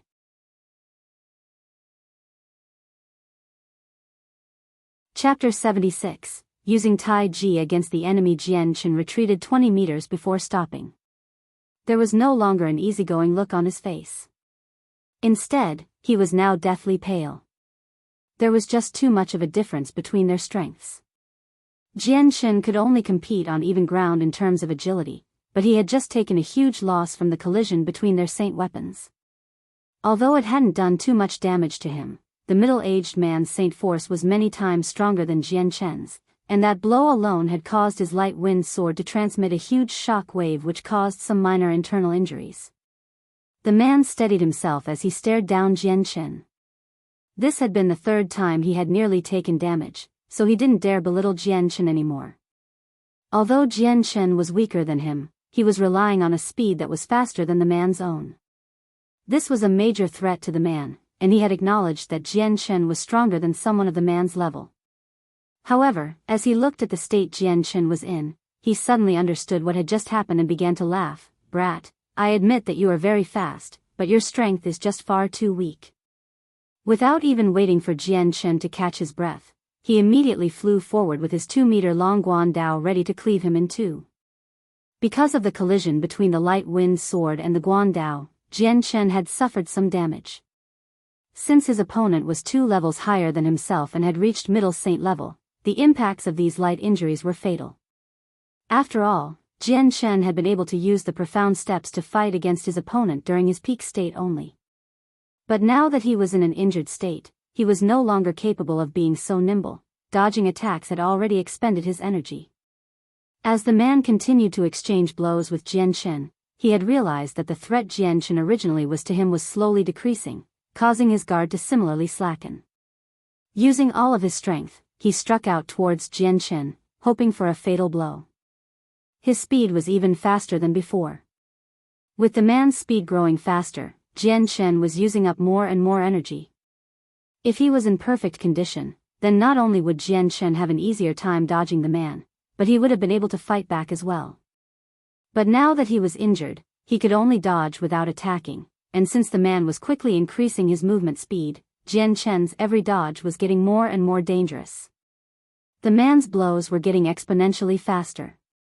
He managed to attack dozens of times within an instant, and at this point, blood-stained cuts had appeared in Jian Chen's clothes, since he no longer had the ability to counter. However, it could be seen that Jian Chen's wounds weren't very deep. The cyan-colored light lit up the night as the man's guandao cut through the night air towards Jian Chen. Although Jian Chen tried his best to dodge the blade, his movements had already become a lot slower than before, and so he failed to dodge it completely. The guandao left a cut so deep that the bone could be seen on his chest, and a torrent of blood started to leak out onto Jian Chen's clothes. The man gave a fierce laugh as he continued to slash at him. Taking advantage of how Jian Chen didn't move away, the man drew closer. Lightning fast, he kicked out his right foot covered in a cyan light at Jian Chen's chest. Bang! The man's kick sent Jian Chen flying backwards like a bullet. While his body was in the air, Jian Chen couldn't help but spit out a mouthful of blood. As he flew 20 meters backwards past a few bandits before falling to the ground. Afterwards, Jian Chen spat out another mouthful of blood. By now, his face had turned deathly white. With a cyan flash of light, the man strode over 20 meters towards the floored Jian Chen and sneered, "I'll give you this one last chance. If you tell me whatever secret it is that made you so fast, then I'll spare your life. If not, then you will die." The man's eyes flashed with blazing curiosity, and his heart raced at the thought of becoming faster with Jian Chen's technique. To a wind-attributed person, speed was an extremely crucial thing to him. Although he didn't dare to think that his speed would reach a new level, he was certain it would improve his strength and increase his position within the boundless bandits. Thinking about this, the man felt extremely excited. He trembled almost as if he was angry, but he was actually stirred up from his emotions. Jian Chen wiped away the blood from his mouth and slowly stood back up as he glared at the man with an icy look. With a small sneer, he said, "I'm afraid you're not strong enough for it." Despite just being dealt a serious injury, Jian Chen didn't seem to fear the difference in strength between them. As he talked, Jian Chen was readjusting himself into a relaxed position, almost as if he wasn't bothering to guard himself. His right hand had loosened up his grip on his sword. His current state was completely different from the previous him. Jian Chen's words caused the other man's face to sink. He snorted, "Brat, with your strength, you don't have the qualifications to say that. If you're not willing to tell me, then you'd better be prepared to suffer for your own actions." Mid-speech, the man had already started to run towards Jian Chen with his guandao swinging down at Jian Chen's right shoulder. Despite seeing the man approach, Jian Chen showed no signs of wanting to dodge. Instead, he brought his sword back up. Although his sword was moving at the same speed, it appeared as if the sword was as light as a feather, and was floating elegantly in the air. This was completely different from the killing intent he had previously displayed. The light wind sword and guandao collided with each other without making any sound. Afterwards, the softer-looking light wind sword attached onto the guandao like a maggot on a wound, and diverted the guandao's original trajectory. The sword twisted itself in a circle a few times, and immediately transferred the momentum of the guandao cleanly towards the side, causing it to fall to the ground. The man's face changed as he looked at Jian Chen with amazement. Just now, he had been unable to control the movements of his own guandao. If he had been facing an opponent that was only slightly weaker than him, then he wouldn't have been so amazed. But against Jian Chen, who was by far the inferior person, the man was not really able to accept what had just happened. "What technique was that?" the man asked with a look of disbelief. "Tai Ji Jian," Jian Chen answered. When it came to Tai Ji Jian, he wasn't all that proficient at it. However, he had still been in contact with it enough times to understand the Tai Ji Jian's philosophy of using softness to conquer strength. It was the principle of deflecting weapons. Now that he was not only weaker than his opponent, but also in a state where his energy was all but gone now, Jian Shen was forced to use the Tai Ji Jian techniques that he wasn't very proficient in to block the attack. Tai Ji Jian emphasized the idea of using softness to conquer strength, in order for the weak to beat the strong. With the ability to deflect attacks in such a way, this would prove to be extremely beneficial to Jian Shen at this current moment. The only flaw was that Jian Shen only had a few ideas on what Tai Ji Jian was like, and was not good at it at all. After all, he was a master of the one-hand swift sword style. Nonetheless, it was proving helpful to Jian Shen against the man at that moment. The man's eyebrows creased together as he ran the word through his head. Soon after, he shook his head and said, Tai Ji Jian, I've never heard of it. His eyes looked at Jian Shen in a confused manner before laughing. Brat, although you're quite weak, I didn't think you would know so many techniques. It seems that killing you would be a waste, I should capture you instead. This would be a pretty great favor towards you as well. The man moved towards Jian Shen once more with his Saint Force enhanced Guan Dao in hand. He had came to a decision that no matter what, he would capture Jian Shen. Although the Tai Ji Jian technique wasn't something he was extremely determined to learn, the man seriously wanted to figure out the technique that had allowed Jian Shen to move so fast. Jian Shen used his Tai Ji Jian to deal with his opponent. With its profound ways of dealing with each attack from the man felt as if he no longer had any control over his own Guan Dao. Although he wasn't very proficient in it, Jian Shen's Tai Ji Jian made the man's strong strength seem practically non-existent. However, it was taking an extraordinary amount of effort on Jian Shen's part. Despite Tai Ji Jian allowing one to deflect and divert another person's attacks, Jian Shen was only just a saint, so it was taking all of his energy to break away the man's monstrous strength from his Guan Dao and send it elsewhere. So while it looked easy to do, it was actually hard to pull off. But using Tai Ji Jian was only a temporary defensive method, and not an offensive one. He could only block attacks without being able to capitalize on an opportunity to attack. If it weren't for the fact that his opponent was pressuring him with his attacks, then Jian Shen would definitely not use the Tai Ji Jian. After a few more moments of close combat, the man was gradually getting angrier and angrier. Every single time he had struck out towards the weaker person, Jian Shen had used his strange technique to change the trajectory of his attack. This caused him to lose control of his saint weapon, and to him, this was utter humiliation. You bastard, I don't believe that this is all I can do to you. The man flew into a rage. He was no longer able to contain his fury, as he continued to curse at Jian Shen fiercely. Soon after, the man's strength grew even stronger, causing Jian Shen to struggle even more to defend himself. His face was already drenched with sweat as his Saint Force was slowly starting to dry up.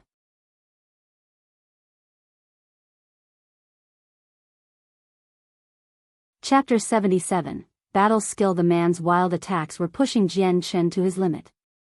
After all, Jian Shen was still using all of his might to use his barely proficient knowledge of Tai Ji Jian to deflect the man's moves. Each time Jian Shen had blocked and diverted the enemy's Guan Dao, a large part of his Saint Force was used up.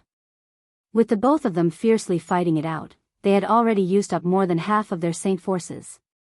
Since Jian Shen had a serious gash across his chest, he was starting to feel quite weak as time went on. Even just blocking was getting harder now. Jian Shen's beginning saint strength was able to contend with a middle saint master thanks to his higher expertise with the sword and his past experiences from the countless number of battles he had been in his past life. If it was another person with Jian Shen's strength, then it would be hard to say if they would be able to last 10 rounds against the man's storm-like blows. After all, the difference between a saint and a saint master was huge. There were at least 2 levels separating the two. The cyan-colored blade ripped through the air once more as it slashed down towards the light wind sword.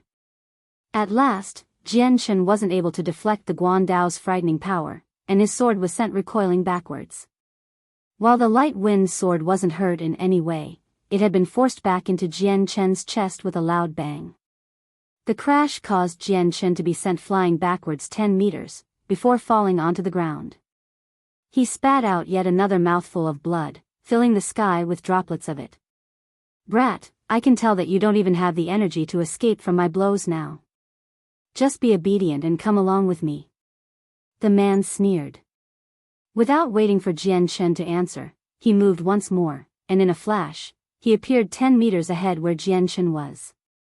He reached out, and grabbed at Jian Chen's neck with both hands. Coldly looking at the man come closer with his hands outstretched, Jian Chen's eyes flashed with a dangerous glint as he inwardly sighed. Seems like I have to use my last resort. The last resort was Jian Chen's ultimate life-saving skill. It was the one skill that only he within the Tian Yuan continent would know, the Soul Sword. The Soul Sword was learned back when he had fought against Dugu Qiubai a long time ago. At his moment of death, he had made a breakthrough and learned this supreme skill. Yet, just as Jian Chen was about to use his ultimate skill in this predicament, a bright red glow of light suddenly filled up the night sky. It headed towards the middle-aged man, who was currently about to capture Jian Chen. Seeing the giant red sword out of the corner of his eye, the man let loose a look of disdain as he gave a gentle snort. Moving away from Jian Chen, the cyan-colored glow in his right arm began to brighten dramatically, essentially covering his entire arm in a shroud. The man's wind-attributed Saint Force-enhanced arm lashed towards the fiery red sword, firmly catching it in his hand. Taking advantage of this situation, Jian Chen immediately crawled up from the ground and looked at the person who had rescued him with a gratuitous look. The owner of the red sword was a mercenary that looked to be around 20 or 30 years old with an ordinary appearance, the type of person that would blend in with a crowd easily. Yet, this mercenary was no stranger to Jian Chen. This was the kind person he had talked to on the road, Mu Yun. The middle-aged man sneered at the sword-wielding Mu Yun. You overestimate yourself. Hearing the man talk, Mu Yun expressed a strange smile and laughed. You're only just a middle saint master yourself, not all that much stronger than me. I can say what I please. Mu Yun's sword emitted a splendid glow as well as a high temperature. In the night, his sword lit up the area around them with a strong glow. The temperature around them also steadily increased. In just a few moments, the red sword became entirely enshrouded in a blinding fiery red. The light constantly pulsated, making it seem as if the sword was actually on fire. Feeling the Saint Force surge in endless waves from the sword, the man furrowed his eyebrows together. He let go of the blade, and then fiercely slammed his hand against the blade. Bang! Receiving the energy-filled blow from the man, Mu Yun's sword was sent towards the side.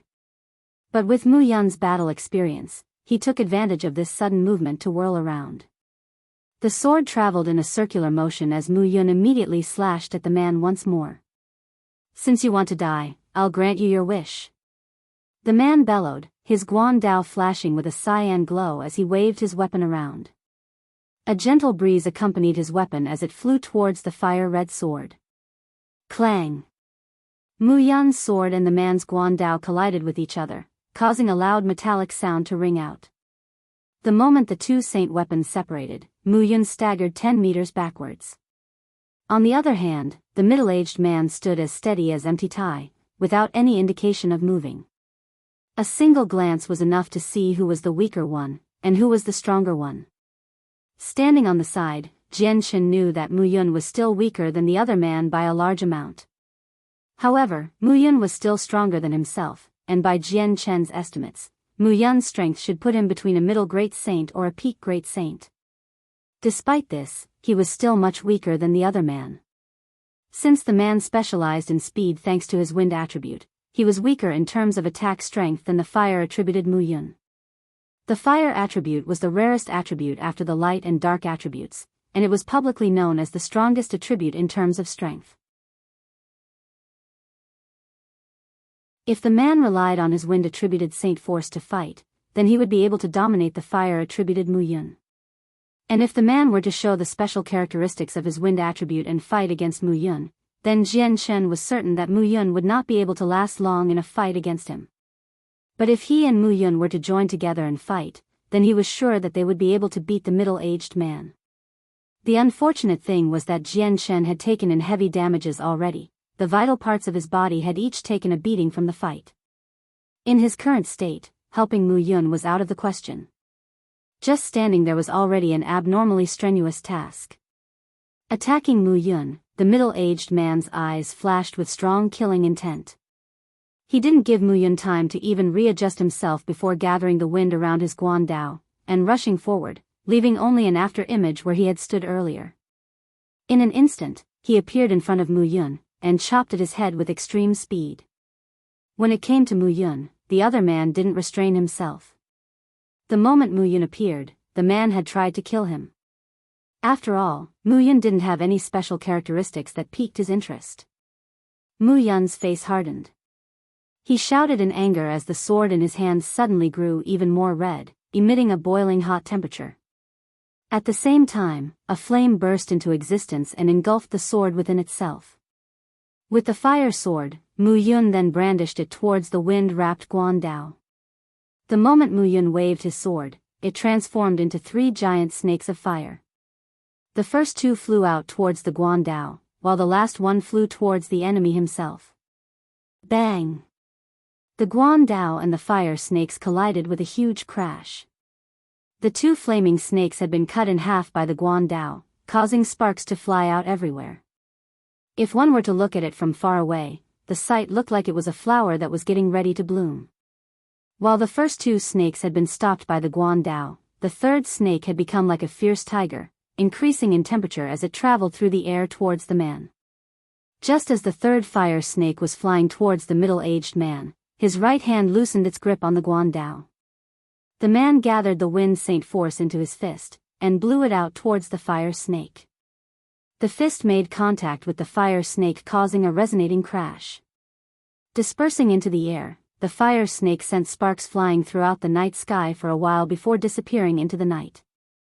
After blowing the fire snake apart with his fist, the man stopped his attack to glance at Mu Yu in astonishment as he cried out in alarm, "This is a battle skill, to think you actually knew one."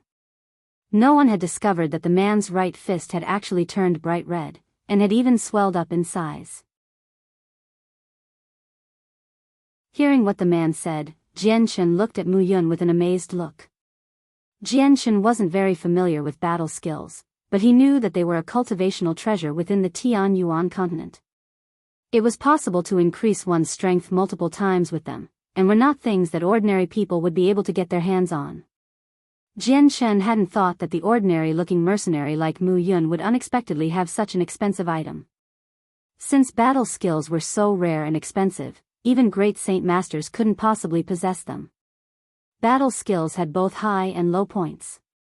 Although this was the first time Jian Shen had left his home to travel in the Tianyuan continent, he had read many books in the library, and thus was not inferior in any way to some of the more experienced mercenaries in terms of knowledge. With his foresight, he could tell with a single glance that both Mu Yun's battle skills and cultivation methods were definitely top-ranked. This was because ordinary battle skills and cultivation methods were nowhere adequate enough to be able to produce material flames based on just Mu Yun's strength as a great saint.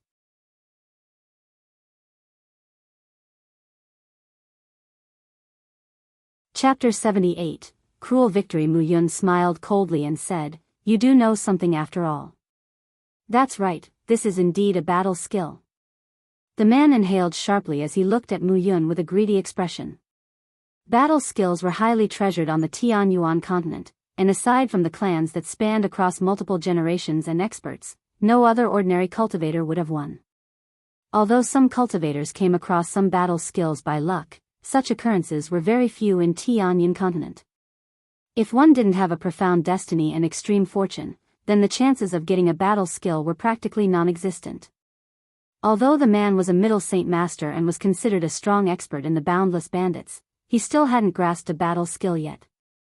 Just the sight of one had him drooling. Unfortunately for him, his strength didn't reach the qualifications necessary to receive a battle skill from the bandits. The middle-aged man lightly moved his right fist, and felt a flash of burning hot pain. But he did not have any anger in his heart, and was feeling quite excited instead. With his knowledge, one look was enough to distinguish that the battle skill that Mu Yun had used was highly advanced. Although he was a wind attribute, this did not stop the man from desiring the fire-attributed battle skill at all. After all, battle skills were priceless treasures on the Tianyuan continent, and the stronger the skill, the more expensive it was. The gods have certainly been looking out for me today.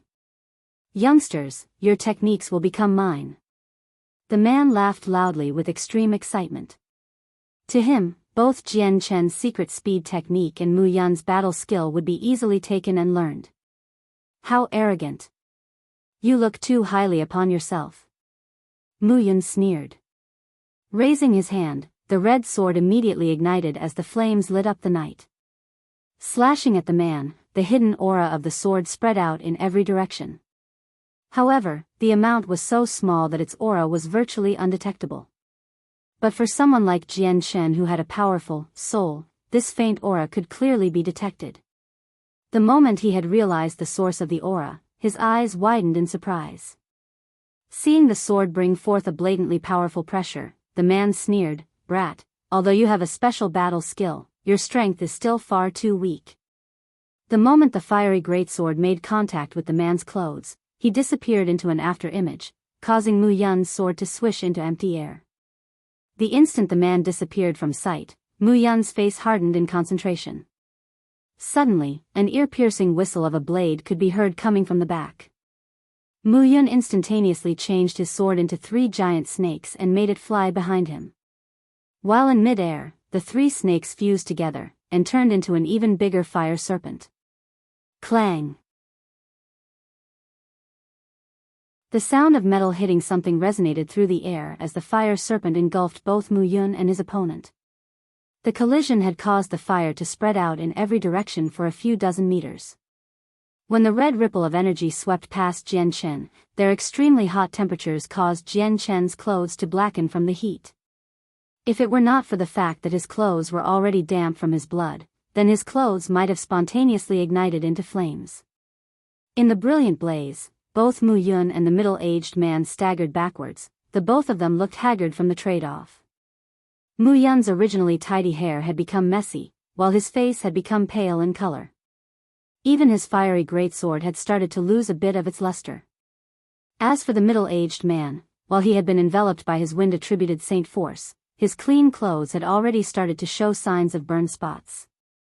Both of his sleeves had already been blown apart. Because of the use of a battle skill, the fight between Mu Yun and the middle-aged man was on a much larger scale than the man's fight with Jian Chen. The blaze attracted both the mercenaries and bandits around them, causing both sides to immediately notice the fight out of the corners of their eyes. The moment they saw the radiant blaze, some of the mercenaries further away cried out in astonishment. Those are real flames.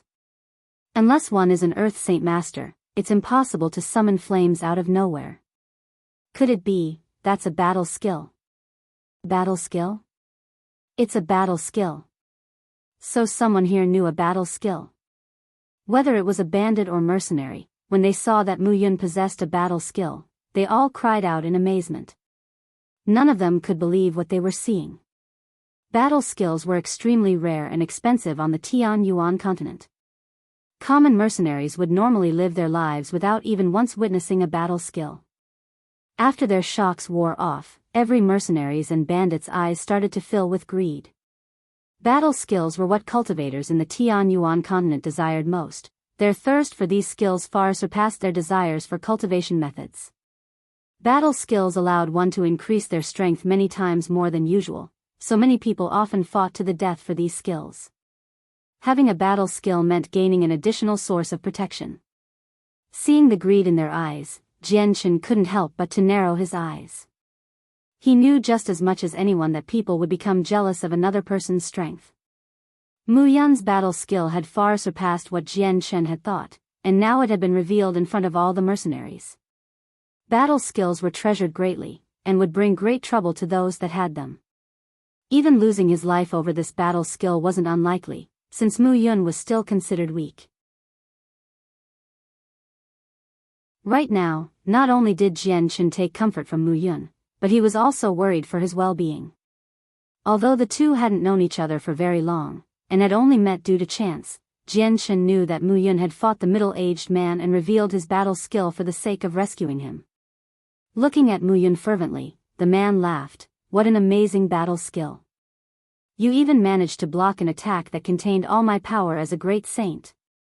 He paused for a while before sneering once more. However, you could only temporarily block my great saint attack with the aid of the battle skill. Ultimately, it's not your own strength. I wonder how long you can last. After talking, he lifted his guandao high into the air. Just as he prepared to slash down onto Mu Yun, another strong source of energy suddenly came flying over from the distance. Feeling the source of energy, the middle-aged man grew joyous. He assumed that it was from the experts that the mercenary captains were trying to kill but failed, and his comrades were now coming to provide assistance for him. Arriving from the far-away shadows, a few figures were running towards them at a rapid pace. In a few moments, the figures suddenly came into everyone's line of sight. The moment everyone could clearly see who they were, all the mercenaries cried out in joy. The captains! The captains came back! Captain Lang Tian, the captain came back victorious. There's Captain Xiaoho as well, they killed the experts of the boundless bandits. Lit up by the intense blaze nearby, everyone could see that the 5 returning members had wounds of all sizes on them. Their clothes were drenched with blood, and some of them were even carrying corpses over their shoulders. Hearing the shouts from the mercenaries, the middle-aged man and the other bandits all turned unsightly. Immediately, the man turned his head and stared at the returning Xiaoho and his men with a look of disbelief. How were you able to return alive?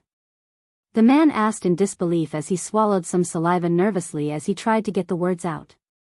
The middle-aged man knew that their return indicated that his bandit group had already faced imminent disaster. Otherwise, the ones returning would have been his own faction's experts, not the mercenary group's people. The man's words caused all 5 members to look at him. Immediately, the 5 slowly put down the bodies they were carrying and glared at him with powerful murderous intent. Feeling the killing intent of the 5, the middle-aged man's heart raced. Without hesitation, he opened his mouth to say, "The situation is looking bad, everyone retreat." Without even finishing his sentence, the middle-aged man had already dismissed his guandao and used his fastest speed to run away. Although the 5 mercenaries were all somewhat injured, a starving camel was still bigger than a horse. With 5 people, the middle-aged man had no hopes of winning. The moment the man had started to move, 2 of the 5 mercenaries immediately chased after him.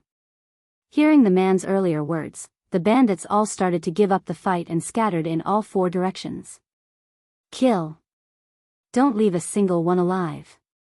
Hearing that one command, all of the remaining mercenaries immediately sprung to follow it, and began to chase down the fleeing bandits. The mercenaries hated the boundless bandits down to their very bones, so they would have never let the bandits run off that easily. With their experts all dead and the only capable member running away, all of the bandits immediately focused on running away. All of their fighting spirit had practically been wiped out. On the other hand, the mercenaries had their courage bolstered after their captains had returned alive after defeating the experts from the boundless bandits. Even the ones who were exhausted had suddenly gained a new spurt of energy and did everything they could to chase and kill the bandits. The sounds of slaughter rang through the night, but it quickly became peaceful once more as the remaining 3 mercenary experts led the mercenaries and killed the majority of the bandits. Only a few of the really fast ones had managed to run away with their lives. Victory! We've won! The boundless bandits were beaten by us. We've beaten the boundless bandits. Once the battle came to a close, the remaining mercenaries all started to cheer loudly. The boundless bandits were a great nightmare to the mercenaries, the personification of the gods of death that couldn't be beaten. Beating the boundless bandits was definitely an achievement they were extremely proud of.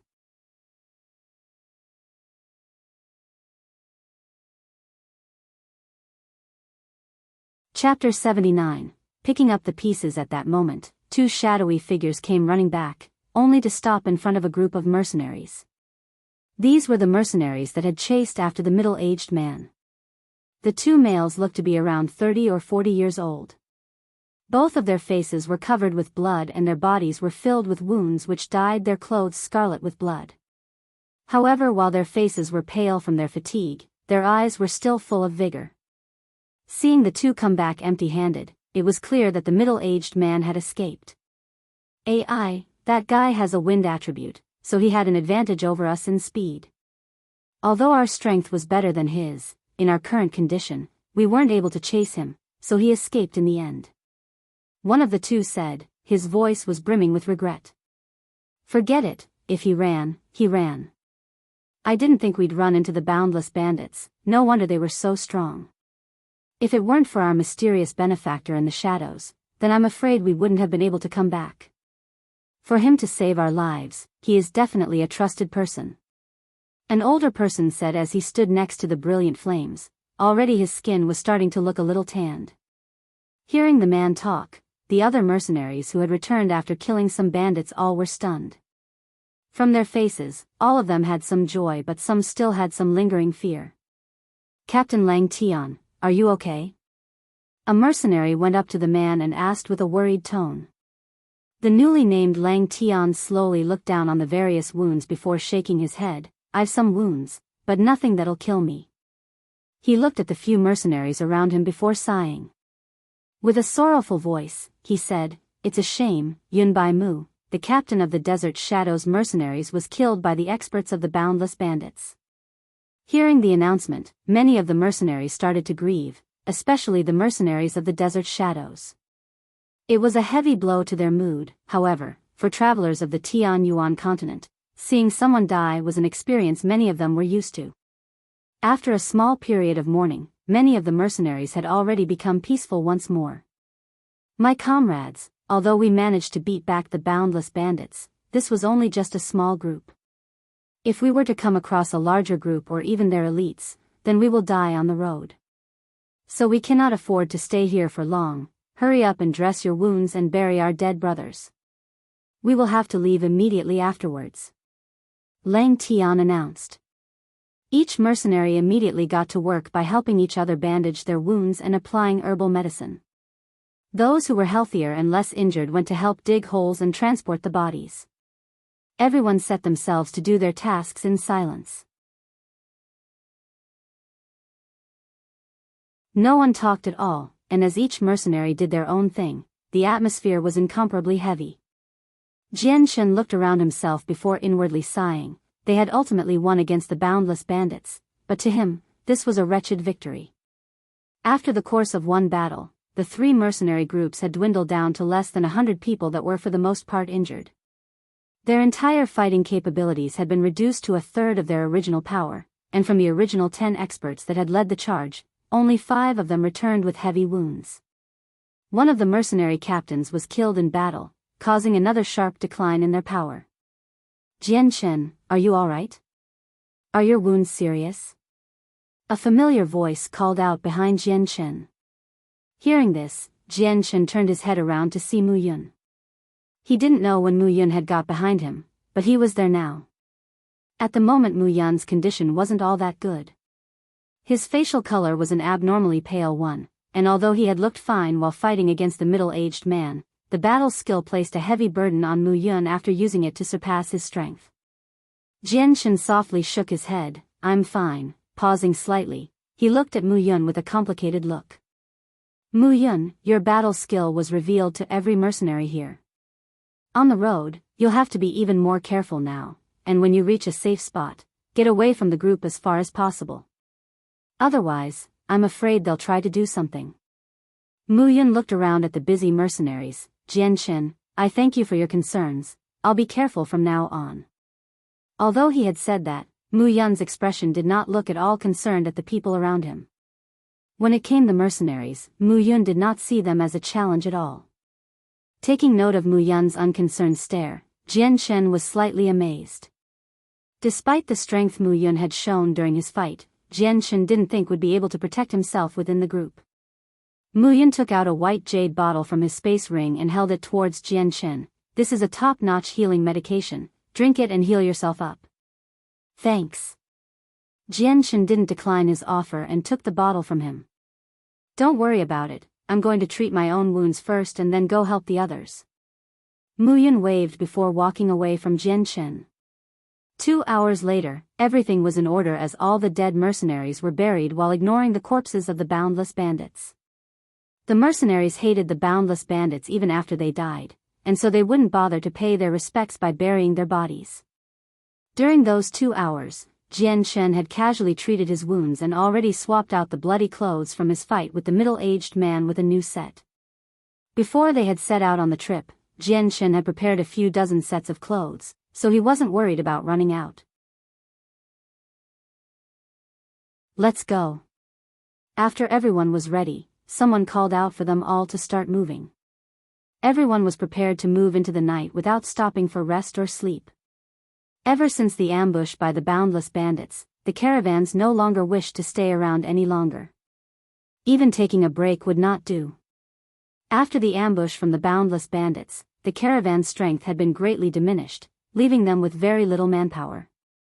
Since many members of the boundless bandits had escaped, if they were to bring back a bigger unit to attack them, then the caravan would not be able to survive, let alone think about trying to reverse such an abysmal situation.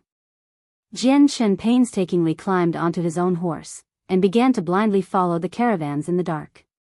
Atop the horse's back, Jian Chen sat with his eyes closed, as he quietly manipulated his saint force to heal his internal injuries. He had previously received quite a few heavy attacks from the middle-aged man, so the damage Jian Chen was suffering was quite severe. Moreover, he had consumed a large chunk of his internal saint force already, so his current body's condition made even the simplest movements difficult to carry out, let alone fighting. Since Jian Chen was currently traversing the Tianyuan continent, and could encounter danger at any moment, his strength was most important. Thus, Jian Chen continued to expend all his effort in trying to recover his own strength, without daring to stop for even a second. The caravan quickly advanced on the road. Since the people were afraid of reinforcements from the boundless bandits chasing them, their current speed was many times faster than their previous traveling pace. Despite this, it was still only slightly faster than the average person running at their peak speed. After all, the carriages contained many goods, so speeding up further was impossible, even if they wanted to. The current speed had already nearly flipped the carriages multiple times whenever they had passed through uneven parts of the road. Because of the current situation, Jian Chen didn't dare to completely enter a self-healing state. Thus, his severe injuries were only recovering at a snail's pace. At that moment, Jian Chen couldn't help but recall his mother, Biyao Tian. He still clearly remembered that time a few years ago when he had injured his third brother, Jianghu. Biyao Tian had unexpectedly healed his injuries as if it were the easiest thing in the world, without leaving a single scar. If there was a radiant Saint Master at the scene right now, the internal injuries within his body would have probably recovered faster. Unfortunately, radiant Saint Masters were really too rare, and their statuses were highly esteemed. With the strengths of the three mercenary groups currently present, there was absolutely no way they could have invited a radiant Saint Master. Just as Jian Chen had thought of radiant Saint Masters, a divine light suddenly flashed within his mind. Immediately, he opened his previously closed eyes, and in that instant, a bright ray of light seemed to shoot out from his eyes in amazement, dying out immediately afterwards. That's right, I can sense light saint force, and even gather it. I wonder if I can control the light saint force like a radiant Saint Master would, and be able to heal my own wounds. Jian Chen pondered this furiously. When he recalled the possibility that he would be able to control light saint force just as radiant Saint Masters could, his heart momentarily surged from the excitement, and was uncontrollably delighted at the thought. Ever since he saw Biyao Tian use light saint force to heal Changyang's injuries back at the Changyang household, Jian Chen had realized that this power was exactly the special energy that he felt every time he absorbed the world essence during cultivation. At the time, Jian Chen had really wanted to test and see if he could control the light saint force. Unfortunately, due to the various situations that had occurred since then, he never got to try testing his thoughts. Afterwards, this thought had gradually been pushed further and further back into his mind, and he had forgotten about it until just now.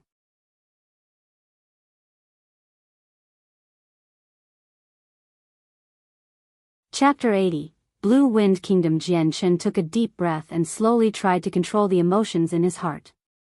After he had calmed, he immediately closed his eyes and began to cultivate the world essence around him. However, there was a difference between the time he had absorbed world essence in the past compared to now. Jian Chen was able to differentiate the special energy from the world essence and absorb that specific energy into his body. Although in theory this was rather simple, it required an extremely strenuous amount of effort when put into practice. However, to Jian Chen, who had practiced how to use his soul, this wasn't that hard. It would only require more concentration than usual. To the Jian Shen who was strong in spirit, he could detect the special energy mixed in with the world essence. Aside from Radiant Saint Masters, no one else would be able to detect it. After he had detected the special energy, he immediately used his soul as a vacuum to wildly bring the special energy towards him. As it gathered, Jian Shen absorbed it into his body. Jian Shen understood that once the special energy had condensed to a certain degree, it would emit a faint white glow. To prevent this from happening, Jian Shen absorbed the energy extremely slowly, almost at a snail's pace. After Jian Shen absorbed the special energy into his body, a reinvigorating sensation immediately spread throughout his body. It traveled so quickly that Jian Shen felt as if a ball of warmth had enveloped him. Being bathed inside with this pleasant sensation, Jian Shen's face let loose an expression of satisfaction. When the special energy fused with Jian Shen's serious injuries, they started to heal at an extremely fast rate, so fast that Jian Shen was flabbergasted and couldn't believe his eyes. With this, Jian Shen finally understood how fearsome a Radiant Saint Master was when they used their light attribute Saint Force to treat other people's injuries. The book said that not only could high-level Radiant Saint Masters regrow arms, they could even revive the dead. It would appear that this wasn't a lie. If they could heal injuries like this, then perhaps the Radiant Saint Masters who stood at the peak have truly transcendent skills.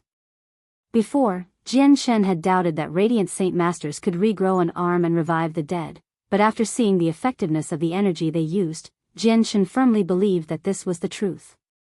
While writing, Jian Shen continued to use his soul to take the light saint force from within the world essence, before slowly absorbing it into his body. As a result of this constant absorbance, Jian Shen was enveloped in a strange misty fog. It was the special energy that Radiant Saint Masters used.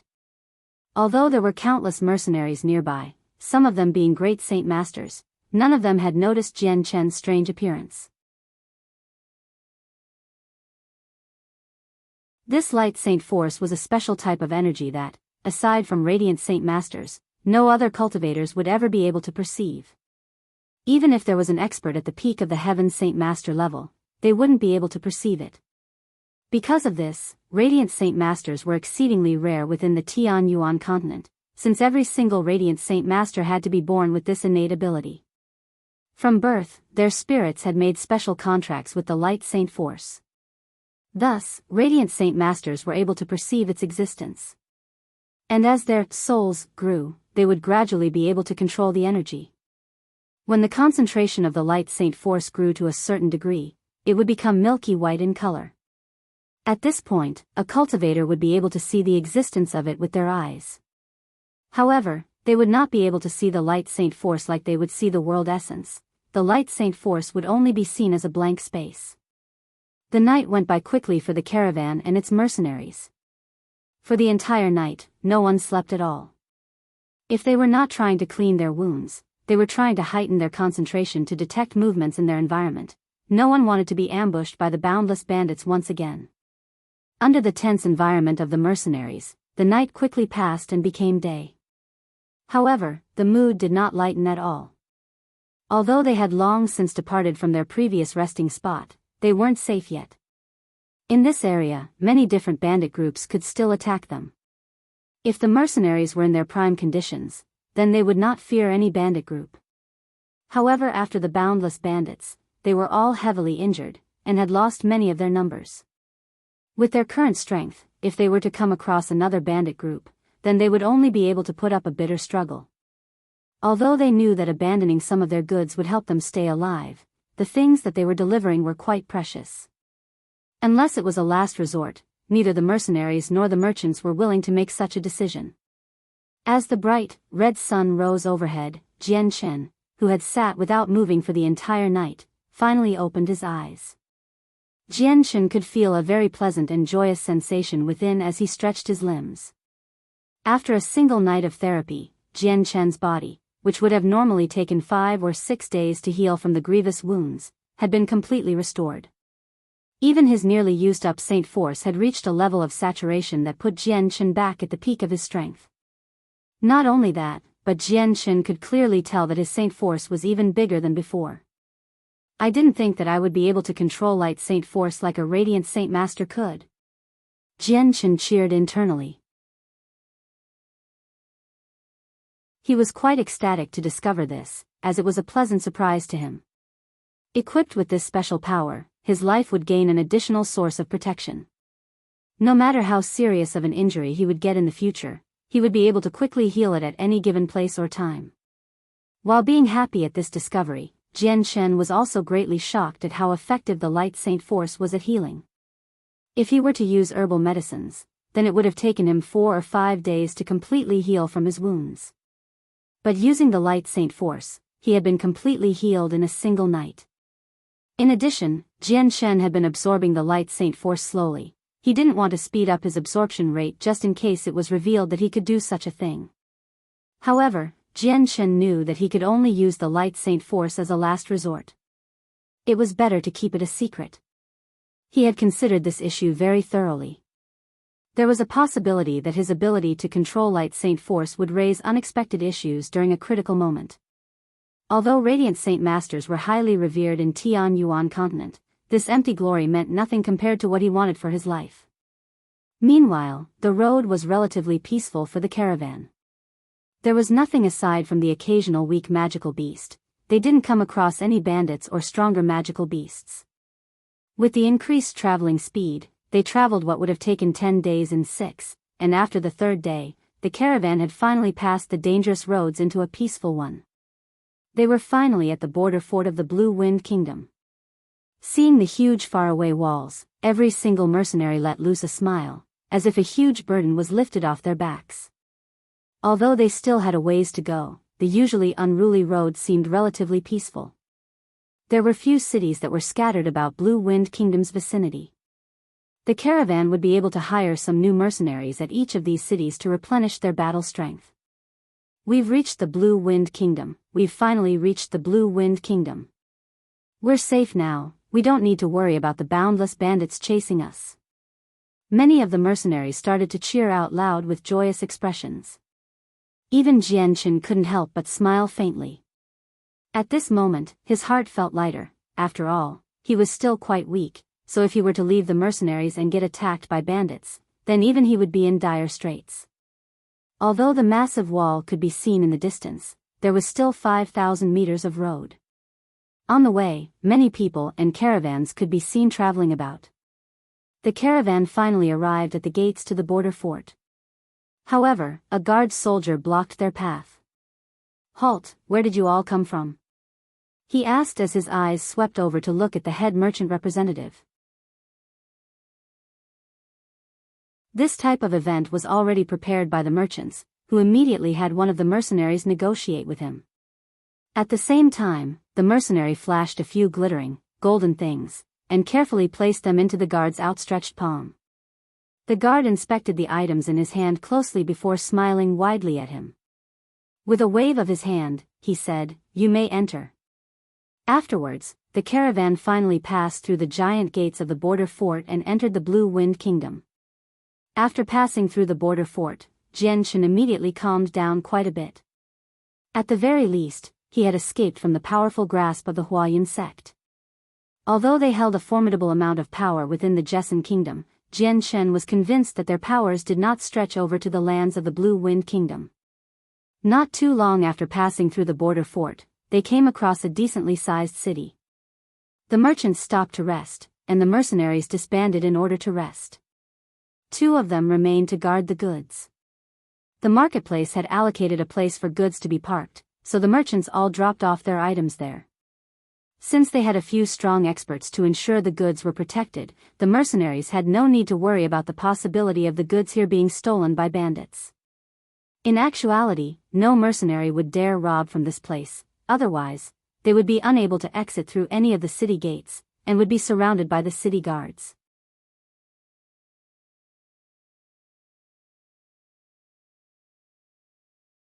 Chapter 81, Zim Zam Zupidi Wu. After storing away the merchandise, the mercenaries went off to enjoy their free time, and the merchants went to reorganize their military strength. After spending many days and nights constantly rushing without stop, everyone was tired.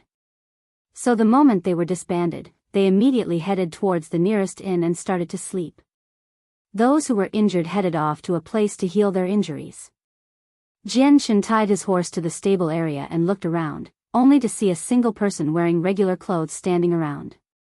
After another sweeping glance, he quickly walked towards that person. Arriving behind the person, Jianghu whispered, "Mu Yun, your battle skill is already known to many mercenaries. Take advantage of this opportunity, and quickly leave. Otherwise, I fear that they might try to do something to you." Hearing Jianghu, Mu Yun turned his head around and smiled at him. "Don't worry. If they want to take my battle skill, they'll find out that it won't be that easy to do." Jianghu frowned as he looked at Mu Yun carefully. "If it's like that, then I won't speak of it anymore." He paused in thought before asking again, "But now that we've reached the Blue Wind Kingdom, it is nearly time for me to separate from the mercenary group. From this road on, we will no longer be walking the same one. Brother Mu Yun, please take care of yourself." He cupped his hands together respectfully.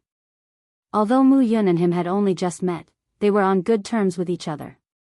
Plus, Mu Yun had revealed his secret battle skill for the sake of rescuing Jianghu, so in his heart, Mu Yun was a decent guy. However, this wasn't enough for Jianghu to consider him a good friend. "You take care of yourself as well." Mu Yun cupped his hands together in response. "Are the two friends here preparing to leave already?" "Everyone is exhausted, and so we've prepared a top-rated restaurant for everyone to enjoy. It'd be better to come eat and drink with everyone first." At that moment, a deep voice spoke out towards the other two. Mu Yun and Jianghu turned around to see an older man who had a smile adorned on his face.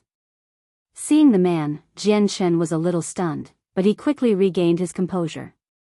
Cupping his hands in respect once more, he said, "This one greets Captain Lang Tian." Over the past few days, Jianghu had become familiar with the three mercenary groups. The strong man wearing the black robes was Captain Lang Tian, an expert who had reached the Great Saint Master level. Seeing Captain Lang Tian, Mu Yun also cupped his hands in respect. Even with a laugh, this was still considered a respectful greeting. "My two friends, I don't know what to call you two, but when the boundless bandits attacked us, we honestly suffered greatly. It was thanks to you two that our casualties did not get any worse." Lang Tian smiled with a face full of benevolence. "This one is named Jianghu. Captain Lang Tian is too generous." During the ambush with the boundless bandits, the one who had contributed the most was Captain Lang Tian, who had killed many of the expert bandits. "Your humble servant here is called Mu Yun." What Brother Jianghu said was correct. The reason why we could successfully push back the boundless bandits was Captain Lang Tian. If not for the captain, then I'm afraid all of our lives would have been forfeit. Mu Yun laughed. Hearing Jianghu and Mu Yun, Lang Tian's eyes flashed with a brief moment of shame before he quickly concealed it.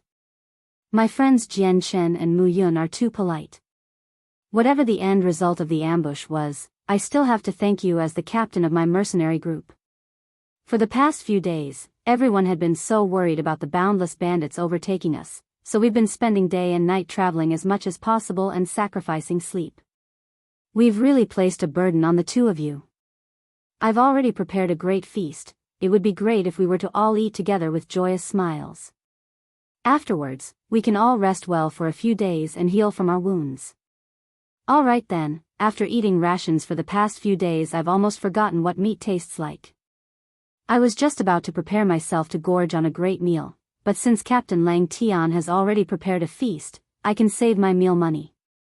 Mu Yun readily agreed. Facing Jianghu, he said, "Brother Jianghu, it'd be for the best if we both went. After eating rations for the past few days, you must be sick of it." Jianghu shook his head gently. "I appreciate Lang Tian's kindness towards this one, but I have some important matters to attend to. I will have to leave immediately and won't be able to accompany everyone. If I have offended Captain Lang Tian, I beg for forgiveness." Lang Tian looked regretful at that, but he didn't continue to try and persuade Jianghu into staying. Cupping his hands together, he said, "If Brother Jianghu has some important matters to attend to, then this one won't hold Brother up any longer from his business." After Jianghu bid farewell to Lang Tian, he immediately left the area. Now that he had separated from the mercenary group, he no longer had any responsibilities. If he wanted to leave, he could leave without notifying anyone. After Jian Chen had left, the black-robed Lang Tian and a few other mercenaries were quietly discussing something within the room of a restaurant. "Caleb, you're sure this mercenary named Mu Yun has a battle skill?"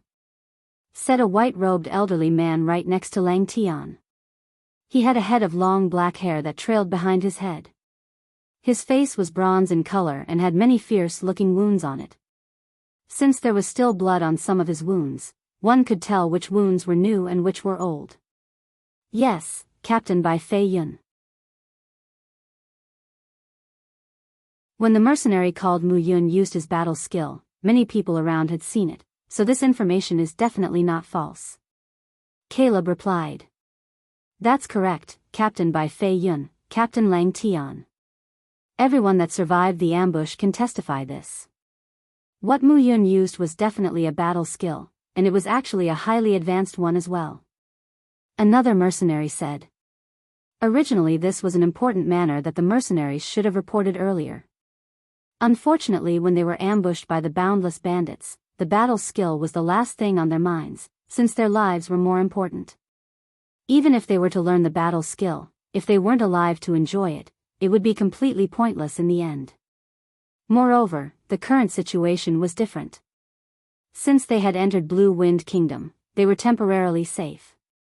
Now, they could mention the battle skill that Mu Yun had. Although the mercenaries were all in the same group, life on Tian Yuan continent was extremely cruel. Even these mercenaries would try to forcibly take an item they were jealous of, just like the boundless bandits had. Such circumstances happened all the time in Tian Yuan continent. Hearing these two mercenaries talk, all the other mercenaries in the room frowned. The white-robed man looked at Lang Tian and said, "Captain Lang Tian, what do you think about this situation?" Lang Tian knit his brows together in contemplation before slowly opening his mouth. "I am sure Mu Yun knows that his battle skill has been leaked to all of the mercenaries. But what I don't understand is that with his great saint strength, why did he not run away at the first chance he had when he knew that his battle skill was leaked?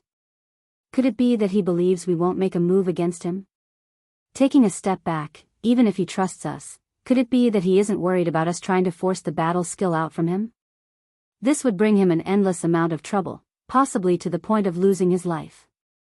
Lang Tian analyzed. Although he looked to be a straightforward person, he certainly wasn't a stupid person. So that means either the mercenary called Mu Yun is just some mindless idiot, or he is relying on some type of support that makes him so fearless. The white-robed middle-aged man muttered to himself. Hearing this response, Captain Lang Tian asked, "I was previously in contact with Mu Yun. In my opinion, Mu Yun isn't a mindless idiot. He's a veteran mercenary that has experience. How could someone like that commit such a fatal mistake?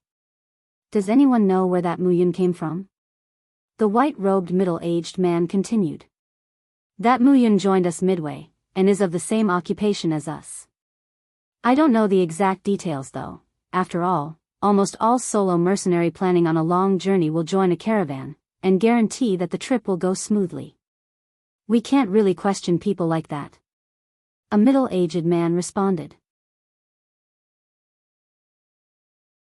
He wore a long, cyan robe, and his face was slightly pale. If Jianshan were here, he'd immediately recognize that this man was the one who had agreed to let him join the caravan back in Jessan Kingdom. The mercenaries in the room all grew silent. After a while, one of the mercenaries finally couldn't hold back anymore, and said, "Captain, are we doing it or not? If we succeed in obtaining this battle skill, then we'd gain quite a bit of wealth. Even if we don't use it ourselves, we can sell it. Considering how precious battle skills are in Tian Yuan continent, we can definitely get a sky-high price for it. After all, this battle skill is of a pretty high quality. Captain, why don't we put our all into this fight?" Another mercenary said, an eager light constantly pulsing within his gaze. Captain Lang Tian frowned, however he didn't immediately reply either. Instead, he turned around to look at the white-robed man next to him, and asked, "Captain Bai Fei Yun, what do you think about this situation?" The white-robed middle-aged man called Bai Fei Yun knit his brows. A light flashed in his eyes, and it seemed as if he was hesitant to reply. After contemplating for a while, Captain Bai Feiyun finally said slowly, "Captain Lang Tian, I'm sure that you still remember the battle we had against the experts from the Boundless Bandits a few days ago, and how at the end, a mysterious expert secretly aided us, right?" he said in a serious tone. Hearing Captain Bai Feiyun's words, the expressions of a few of the mercenaries that hadn't known the situation clearly changed. Aside from the 5 that had returned, nobody else knew about what had happened earlier. Originally, these mercenaries had naturally assumed that the experts from the Boundless Bandits had been killed by their own elite captains. However, it seemed that the circumstances were completely different. Captain Lang Tian was slightly moved by this, and said in a voice heavy with emotions, "Of course I remember. If that mysterious expert hadn't helped from the darkness, I'm afraid that we wouldn't have survived the ordeal."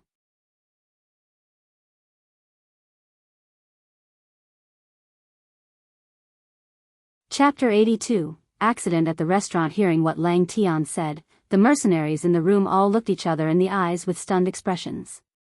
None of them could believe what they had just heard. Lang Tian continued to say, "Captain Bai Feiyun, I am guessing that you suspect the mysterious stranger and Mu Yun are working together."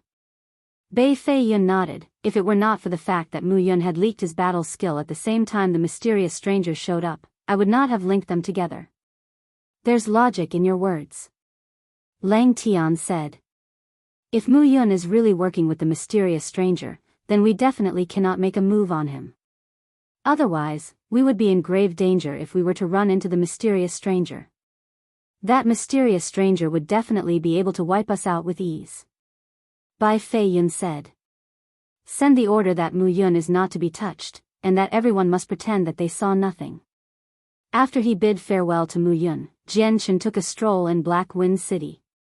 While it wasn't a big city, it was close to the border fort. So for that reason, all 4 directions of the city were filled with the bustling traders and travelers, as well as caravans with mercenaries.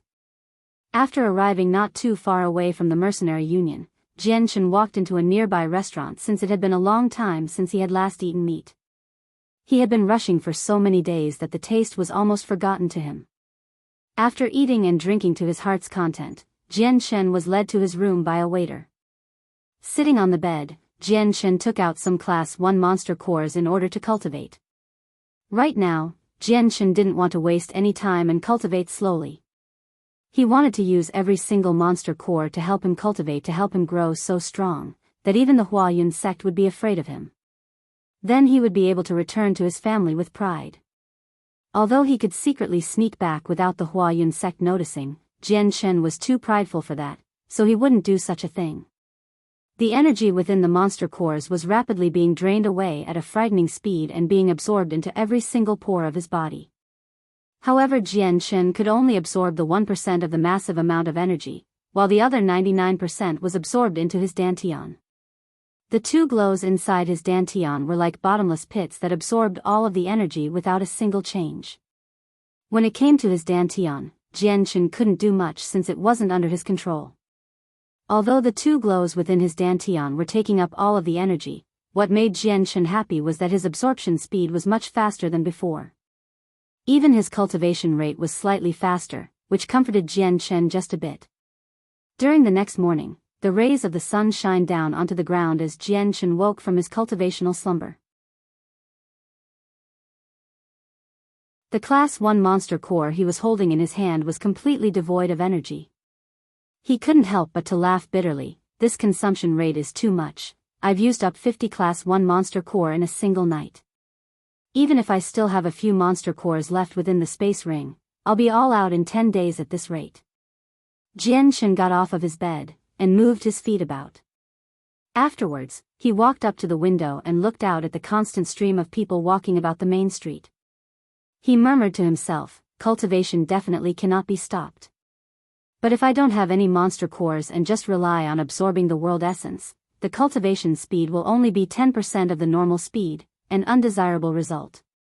It looks like I'll have to think of a way to replenish my monster cores." Jianghu walked out of the room and went to the restaurant's lower floor to look for an empty table to sit at.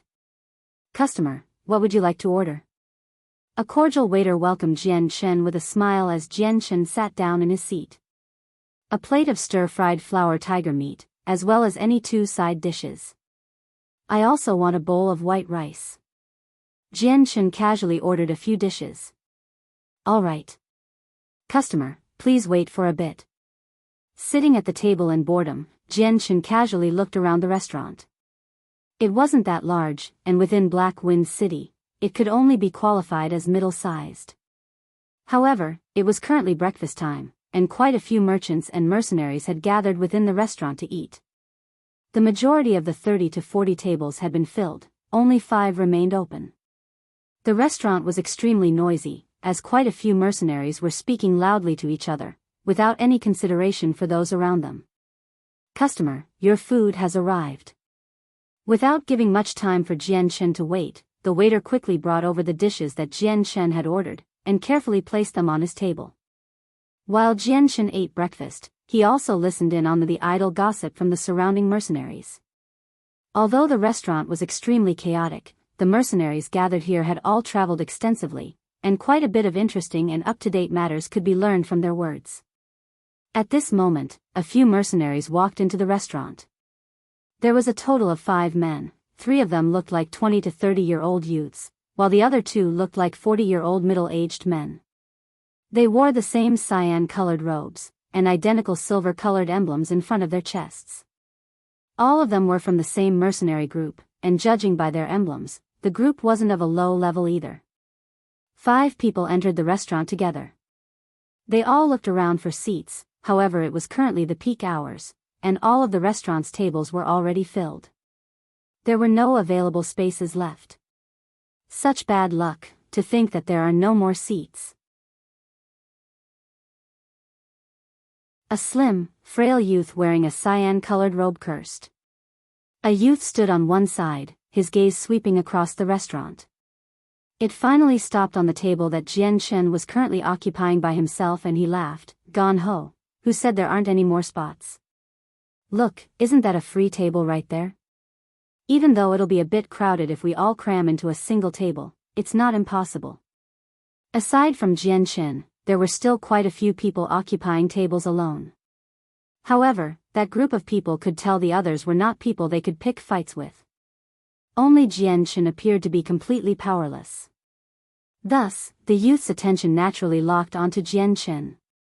The people's gazes all gathered onto the white-clad Jian Chen. After noticing that Jian Chen's appearance didn't look over 20, they smiled evilly. Afterwards, the 5 walked in together. Once he arrived in front of Jian Chen, the youth called Gan Ho, patted Jian Chen's shoulder, and said with a smile that didn't quite reach his eyes, "Young friend, this table is now occupied by us. It's better if you switch to another." Jian Chen knit his brows and raised his head. His gaze swept across the expressions of the 5 people. Once his soul determined that the 5 weren't actually that strong, his heart immediately calmed, and said, "I'm sorry, but I also need this table right now." Jian Chen wasn't at all afraid of the consequences. Although 2 of the people were quite old, their strength wasn't very significant. After all, the strength of one's power didn't solely depend on age. There were some people with outstanding talent, and had become renowned peak-level experts at a young age. On the other hand, some of the more mediocre people would spend their whole lives unable to condense spirit weapons and overcome the threshold to becoming a saint. Gan Ho's expression sank, and coldly stared at Jian Chen as he said, "Brat, don't refuse a toast only to be forced to drink a forfeit. If you're wise, get out of my sight right now." Although Jian Chen's situation was naturally drawing the attentions of others in the restaurant, however such things happened quite often on Tianyuan continent, and wasn't anything new. Therefore, everyone watched the situation unfold, as if watching a show, and had no intention to help out.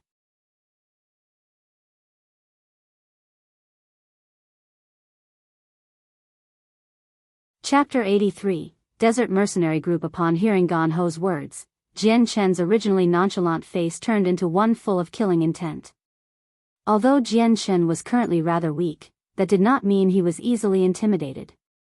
Gingerly putting down his chopsticks, Jian Chen's lips moved slowly as he spoke, "With your paltry numbers, you don't have the right to make me move from this table." Gan Ho looked stunned at this answer for a moment before sneering at Jian Chen coldly. There was a hint of undisguised killing intent within his eyes. It appeared that Jiangchen didn't know what mercy was when it was given to him. Gan Ho wouldn't mind teaching him a lesson. To Gan Ho, Jiangchen's weak appearance along with his young age made him look like someone who wasn't an expert. Kid, you really don't know kindness when it's handed to you, so why don't you let brother Gan Ho teach you a lesson? Be sure to remember it. He immediately swung out with his palm towards Jiangchen's face. His palm was traveling so fast that before it had even reached its destination, a fierce palm wind blew across Jiangchen's hair. This signified that Gan Ho's hand was not lacking in strength at all. Jiangchen's eyes flashed dangerously as his right hand grabbed onto the chopsticks and stabbed into Gan Ho's outstretched palm. Jiangchen's right hand moved so fast that no one could see his movements. Before Gan Ho could even react, Jiangchen's right hand had already made contact with Gan Ho's palm. All people could see was Jiangchen's chopstick stabbing deeply through Gan Ho's palm, piercing through it as easily as if it were a hot metal knife cutting through butter. Ah!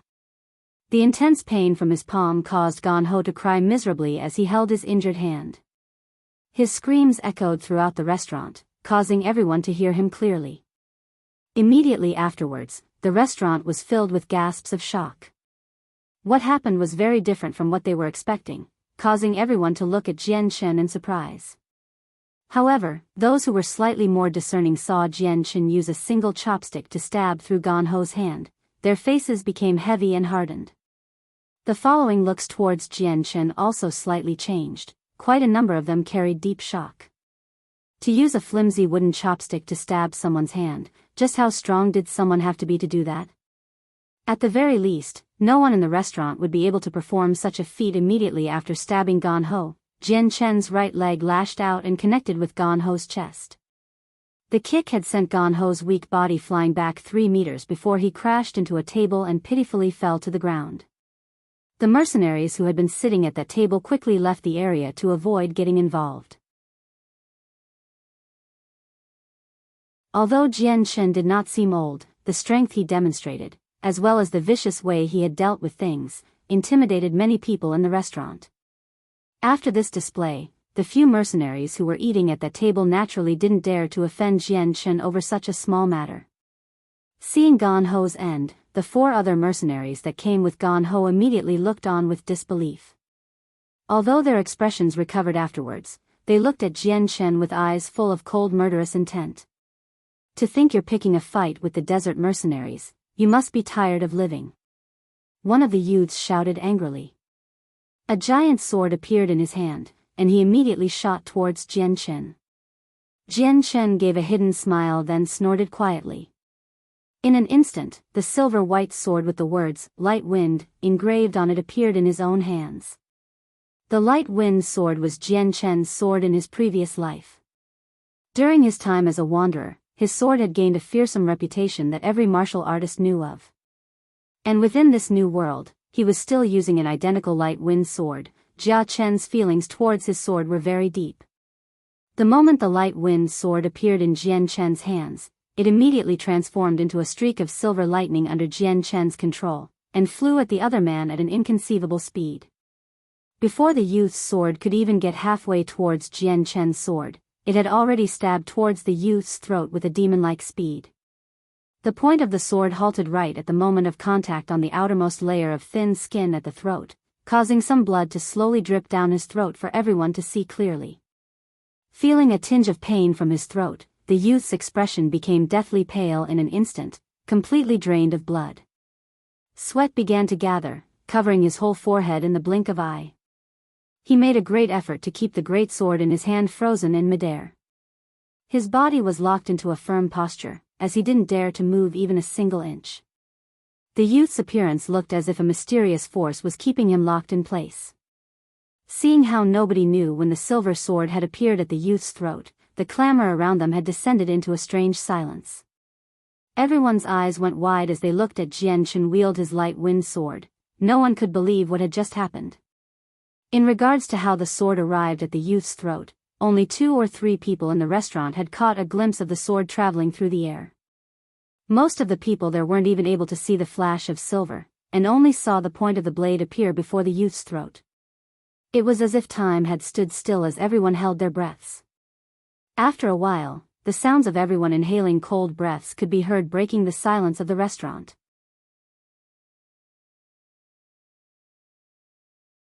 At that moment, everyone was looking at Jian Chen with expressions of surprise. As for the youth who was being held at sword point, he didn't dare move. His fear was that if he were to move, the sword would pierce into his throat. "My fellow brother, please stay your hand. We are part of the desert mercenaries, and this was our fault. I hope that you'll let our companion go." A middle-aged man spoke with some moderation and showed a face full of sincerity. Hearing this, Jian Chen's gaze shifted towards the middle-aged man who spoke. After a brief moment of hesitation, he slowly lowered the light wind sword in his hand and said to the youth, "Scram." Hearing Jian Chen, the youth that was held at sword point glared at him with an indignant expression for a brief second. But owing to the fact that he just escaped a disaster, he didn't dare to say a single word. The light wind sword disappeared from Jian Chen's hands as his gaze coldly swept across them. He then pulled out a single gold coin and placed it at the table. "Waiter, this is for the meal," he stated flatly before exiting from the restaurant. After such an event, Jian Chen didn't wish to stay there any longer. Since he had already eaten and drank, he was content. Afterwards, the youth that was released by Jian Chen, he glared at Jian Chen with murderous intent. Glancing at his 3 other companions with a knowing look, they all nodded at the same time. Following this, the 4 of them acted in unison, as if they had long since prepared for this to happen. They all summoned their saint weapons and immediately charged at Jian Chen from different positions, aiming towards several vital parts on Jian Chen's body at the same time. Hearing the sounds of activity happening behind him, Jian Chen's eyes narrowed as he started to leak an intense killing intent from within his eyes. Swaying slightly, his body had already flashed forwards 2 meters with an extreme speed just as the weapons slashed at where his back was just moments ago, causing them to just narrowly miss him.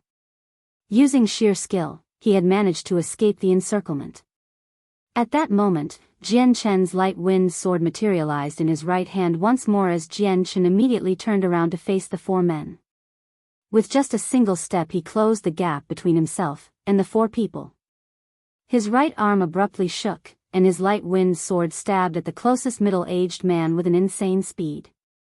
Just like a silver streak of lightning, the light wind sword had already closed in on the middle-aged man, stabbing towards his throat. The middle-aged man wasn't weak at all and was much stronger than the first youth. The moment he saw Jian Chen's light wind sword stabbing towards him, the middle-aged man's face immediately hardened, before bringing back his sword that he already slashed outwards to replace it protectively across his neck. Ting! Just as the middle-aged man finished this movement, the light wind sword's tip pierced the flat side of his sword, causing a metallic sound to ring out. A small, shallow mark appeared on the flat side of his blade. Seeing how his sword was blocked, Jian Chen sneered, and his eyes flashed once more. The next moment, the light wind sword had a hazy glow burst out from the blade. It did not look very strong, but it was actually concealing its sharpness. No one from the restaurant could detect that hidden power, however, and when Jian Chen stamped forward, he simultaneously twisted his body in midair to form a horizontal rotating line. His light wind sword began to rotate at high speeds as well, before flying forward with sword chi adding to its power. Hisses!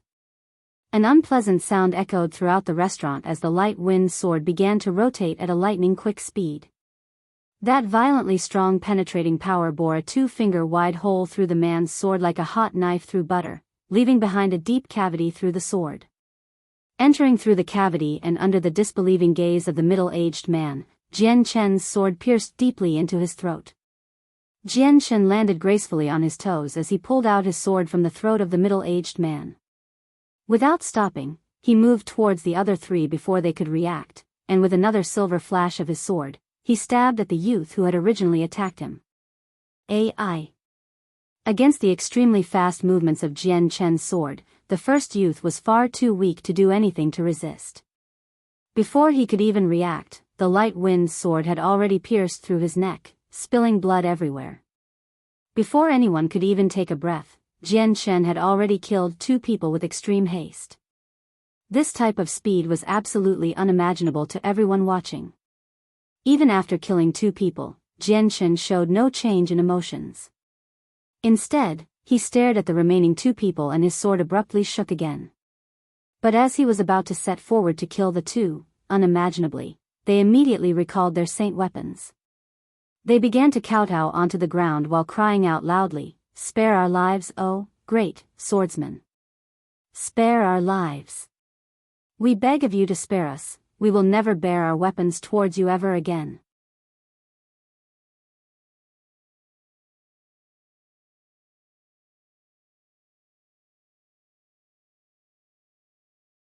As long as they weren't involved, they would treat it as a good show to watch, without it having any effect on their appetites. The other customers watched Jian Chen leave and the entire restaurant descended into an odd silence. At this point, every person had forgotten about their food and just stared blankly at Jian Chen, and then back at the 5 dead mercenaries. They didn't believe what had just happened in this restaurant. For a while, the odd silence permeated the restaurant before a loud sigh of admiration could be heard. What a fast sword, they couldn't even react to it. And what precise control he had. I've traveled the Tianyuan continent for many years and never have I ever seen anything like that. A middle-aged man wearing blue robes said. He was one of the few that could catch a glimpse of Jian Chen's movements. That man looked to be quite young, yet quite strong. His movements were also vicious, and each blow was a fatal one. If he isn't from a major clan, then he must have an excellent master backing him up. I don't know what his name is, but with his strength, it'd be nice if he could join my mercenary group. If he does, then my group's strength would increase. A male said. Another male youth spoke out in reply to him, "Don't even dream about it. He looks much younger than you, yet he has this much strength. These kinds of people would not have a simple background. We are just a small mercenary group that has no chance of attracting such an expert." Not only that, he just killed 5 mercenaries from the desert mercenaries. Their group won't take this offense lying down. So even if we were to be able to bring him into our group as a member, it is quite possible that we'd also attract huge trouble. After all, we're still an extremely tiny and weak group in comparison to the strong, 1,000-man desert mercenaries. After leaving the restaurant, Jian Chen arrived at the mercenary union in order to find a mission to protect some caravans. Since they were all going to cities that were close by, Jian Chen could take these missions despite his low mercenary level. Wake City was a 3rd-class city, but despite its ranking, the city walls were on par with a 1st class. This was because the nearby mountain range was filled with many strong magical beasts. Those magical beasts would often raid the city with an all-out frontal assault, so while Wake City wasn't very large and could only be considered 3rd class, the citizens had constructed an extraordinarily strong and secure wall to protect themselves from the magical beasts. In the afternoon, the fierce sun started to release a strong glow, and that intense illumination prevented everyone from lifting their heads. Many of the mercenaries on the road had started to squint to prevent their eyes from being hurt by the sun's rays. Outside of Wake City, a caravan group of 200 or 300 people slowly trekked towards the city gates. The weather can go and die, why is it so hot? How can people survive this weather? Within the caravan group, a year-old cursed out loud. Grabbing his water canteen, he ruthlessly chugged away at it. Not too far away from the thirsty man, a youth with simple clothing sat on top of a white horse with a serene face, looking as if he were sleeping. The youth was rather ordinary looking, and had a very common appearance. From his looks, he seemed to be around 20 years old or so. Despite the fact that the scorching sun was currently high in the sky, this youth was tightly wrapped in clothes. The material wasn't very thick, but a normal person still wouldn't be able to take the heat in such a state. The most astounding fact was that there was not a single drop of sweat on the youth's forehead. Compared to the mercenaries and merchants in the caravan that had either naked torsos or were sweating furiously, this youth's appearance was clearly strange. Although quite a few of the mercenaries and merchants had cast peculiar looks towards the youth, they didn't attempt to strike a conversation with him. This youth was Jian Chen. Jian Chen slowly opened his eyes and indifferently looked at the large city wall in front of him. During the past 2 days on the road, he had followed the caravan and finally arrived at Wake City. Jian Shen had specially chosen Wake City as it was a good place for himself to stay. He planned on living in Wake City for a period of time. That way, he'd be able to diligently improve his strength by a whole new level with the help of monster cores from the nearby Magical Beast mountain range.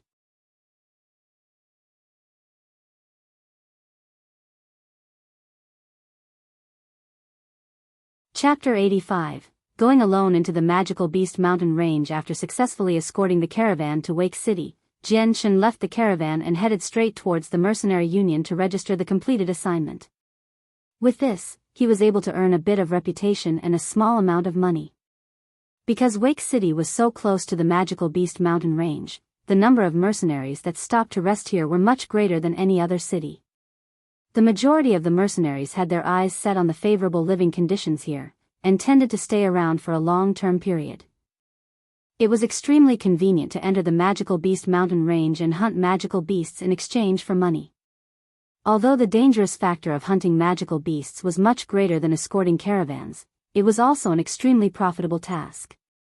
There were many people who lost their lives to magical beasts daily. But because the monster cores had such great value and were in high demand, many mercenaries were willing to risk their lives for the profits gained from hunting magical beasts.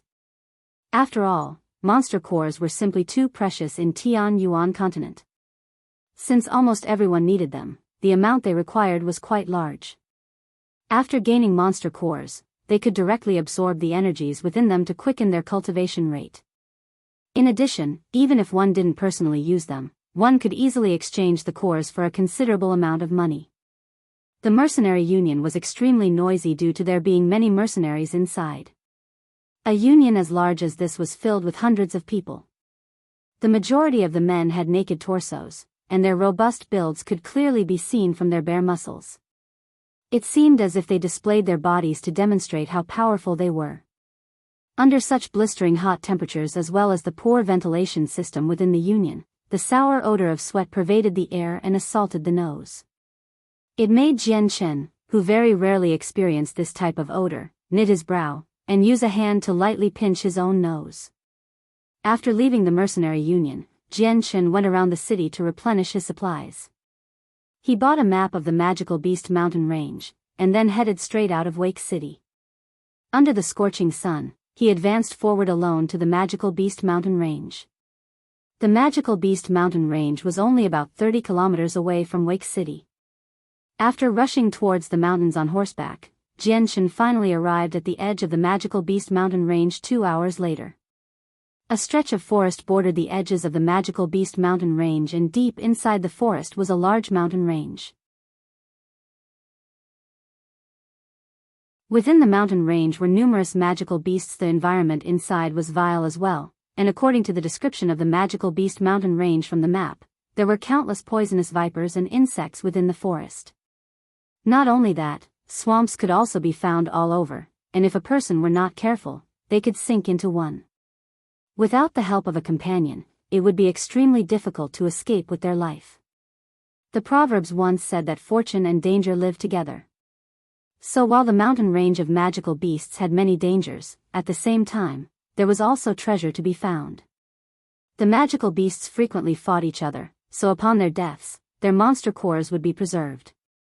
If one had good luck, then they would be able to come across a few magical beast corpses that still had their cores, and collect them, but the chances of that happening were still rather low. Monster cores could be used by the magical beasts as well, but the lowest rank of magical beasts didn't know if or how it could be used and only operated on instinct. Jian Shen sat on his horse with his head facing the verdant forest in front of him. From today on out, this forest will be my training ground where I shall gain some experience. Dismounting, he stroked the horse gently on its head, and without caring if the horse, that had accompanied him for quite a number of days, could understand him, he said, "Go on, you're free now, go wherever you want to go." Afterwards, Jian Shen turned around and headed towards the forest within. Nay! The horse behind him stamped on the ground firmly as it looked at Jian Shen as it was saying goodbye. After covering a stretch of road, Jian Shen finally entered the depths of the forest, and without stopping, continued on his path towards the mountain range of magical beasts. The forest had weeds everywhere that reached the height of a regular person, completely blocking his vision. In this type of environment, one could lose their way if they weren't careful. Every few steps Jian Chen would jump onto a huge tree to view the surrounding routes around him to ensure that he hadn't lost his path, allowing him to keep track of where he was. Every so often, he would find a viper hidden in between the blades of grass, but with his soul, he could easily perceive it and take care of the vipers whenever they appeared. After traveling for 4 hours, Jian Chen finally entered the depths of the forest, where ferocious beasts were beginning to gradually appear. At that instant, a dark green figure leapt out from the weeds, and attempted to attack Jian Chen from behind with extreme speed. Just as the dark green figure approached Jian Chen, a white light flashed past, and a silver sword suddenly appeared. It accurately pierced into the green figure's concealed body with unmatched quickness. The moment after the sword made contact, Jian Chen's body swayed, and he shifted half a meter to the side.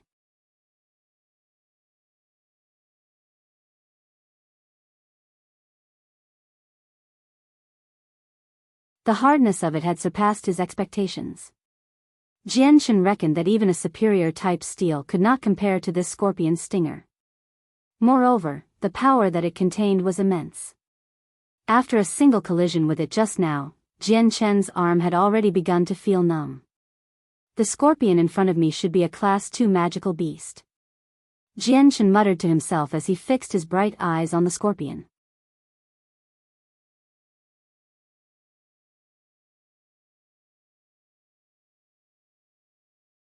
Chapter 86, Hunting for Poisonous Scorpions. Although Jian Chen had killed quite a few Class 2 magical beasts in Kargath Academy before, the ones in the Magical Beast Mountain Range were on a completely different level.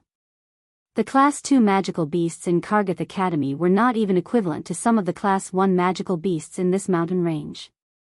Moreover, the magical beast that he had encountered was one indigenous to the Magical Beast Mountain Range.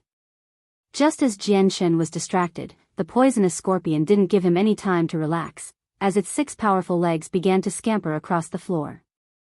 In a blink of an eye it covered dozens of meters and arrived in front of Jian Chen as its poisonous green pincers widened menacingly and pincered towards Jian Chen's head. Encountering a local magical beast for the first time in the mountain range, Jian Chen did not dare to be negligent. He had learned the hard way in his previous life that being careless only led to disaster. Jian Chen's expression immediately grew solemn. He tilted his head, dodging the giant scorpion's pincers by a hair's breadth. He then gathered strength in his feet and pushed off the ground, leaving a deep footprint in the ground as his body burst forwards towards the poisonous scorpion's much smaller head. The light wind sword in his hand was once again enshrouded in that hazy white light as Jian Chen aimed it straight at the scorpion's tiny eyes. The eyes, throat and heart were 3 of the most fatal and weakest parts of the body. That much Jian Chen understood, but this poisonous scorpion had a neck that could not easily be pierced due to the angle. Not only was the neck rather short, but it had scales that were interwoven with each other to protect it. Under this circumstance where it was impossible to determine how tough the scales protecting its neck were, Jian Chen had decided to attack its eyes. Although Jian Chen was very confident in his precise and powerful stab, the defenses of some magical beasts were also just as tough. Thus, he wasn't 100% sure that he would be able to penetrate the scales and deal a serious injury to the beast. Jian Chen's sword traveled towards the scorpion with blinding speed. His sword had already reached the scorpion's eye. Just as the sword chi-enhanced light wind sword as he was about to pierce the scorpion's eye, it suddenly opened its mouth and spat out a pungent green blob of poison. Almost as if it were being controlled by a mysterious force, it flew quickly towards Jian Chen. At the same time, the scorpion's eye shut and the head dodged towards the side, avoiding the light wind sword. The light wind sword's speed was matchless, and so even at this crucial moment where the scorpion desperately tried to dodge, the scorpion wasn't able to completely avoid the sword. In the end, the sword slashed open the scorpion's outer eyelid. While the light wind sword hit the scorpion's outer eyelid and it paused for a bit as it encountered resistance. After a moment, the amazing amount of sword chi around the sword caused it to break through the strong defenses of the eyelid and stab through into the eye of the scorpion successfully. Simultaneously, Jian Chen's entire body was covered by the green fog of poison. Hiss. As it felt the sharp pain in its eye, the scorpion let loose a hoarse scream. A dark green fluid began to leak out of the injury in its eye, and its great mouth opened wide, revealing rows of needle-sharp teeth. Its overall appearance was extremely terrifying. The poisonous mist floated around. Jian Chen, who was shrouded inside the fog, retreated outwards, in a sorry state, as fast as lightning to escape. Right now, Jian Chen's appearance was the complete opposite of his previous state. His whole body was covered with a layer of dark green poison. His coarse clothing had begun to disintegrate at an alarming rate, and even his originally short hair had begun to fall off as green threads. Feeling a painful burning sensation throughout his body, Jian Chen's face hardened before growling, "What a strong poison." Quickly, Jian Chen grabbed onto the melting clothes before tearing them off from his body while using his Saint Force to counter the poison that made contact with his skin. Jian Chen looked at the one-eyed scorpion that was still crying out in pain. He knew in his heart that this was the perfect time to kill the scorpion. With a flash of killing intent, he dashed towards it without even stopping to take out a spare change of clothes from within his space ring, making him completely naked while moving to finish off the scorpion. Jian Chen's movements were agile and nimble, and he quickly flashed to the poisonous scorpion's side. With a shake of his arm, he reached out as fast as lightning, moving the light wind sword in his hand so fast it appeared to be just a ray of silver light. It shot towards the scorpion's throat, and in that instant, the blade suddenly exploded with sharp sword chi. Although it didn't seem to be very powerful, that sword chi was similar to a sharp blade. Like a streak of lightning that briefly illuminated the world with a gorgeous and magnificent light, and it immediately disappeared without a trace momentarily afterwards. Ding! Jian Chen's light wine sword accurately struck the poisonous scorpion's throat. When the blade came into contact with the dense scales covering the scorpion's throat, a clear sound similar to metal striking metal rang out. However, the scale's defense was quite strong. It was only able to withstand the light wind sword for an instant before the blade sharpened with sword chi broke through, and pierced deeply into the throat. See! The poisonous scorpion once again cried out miserably.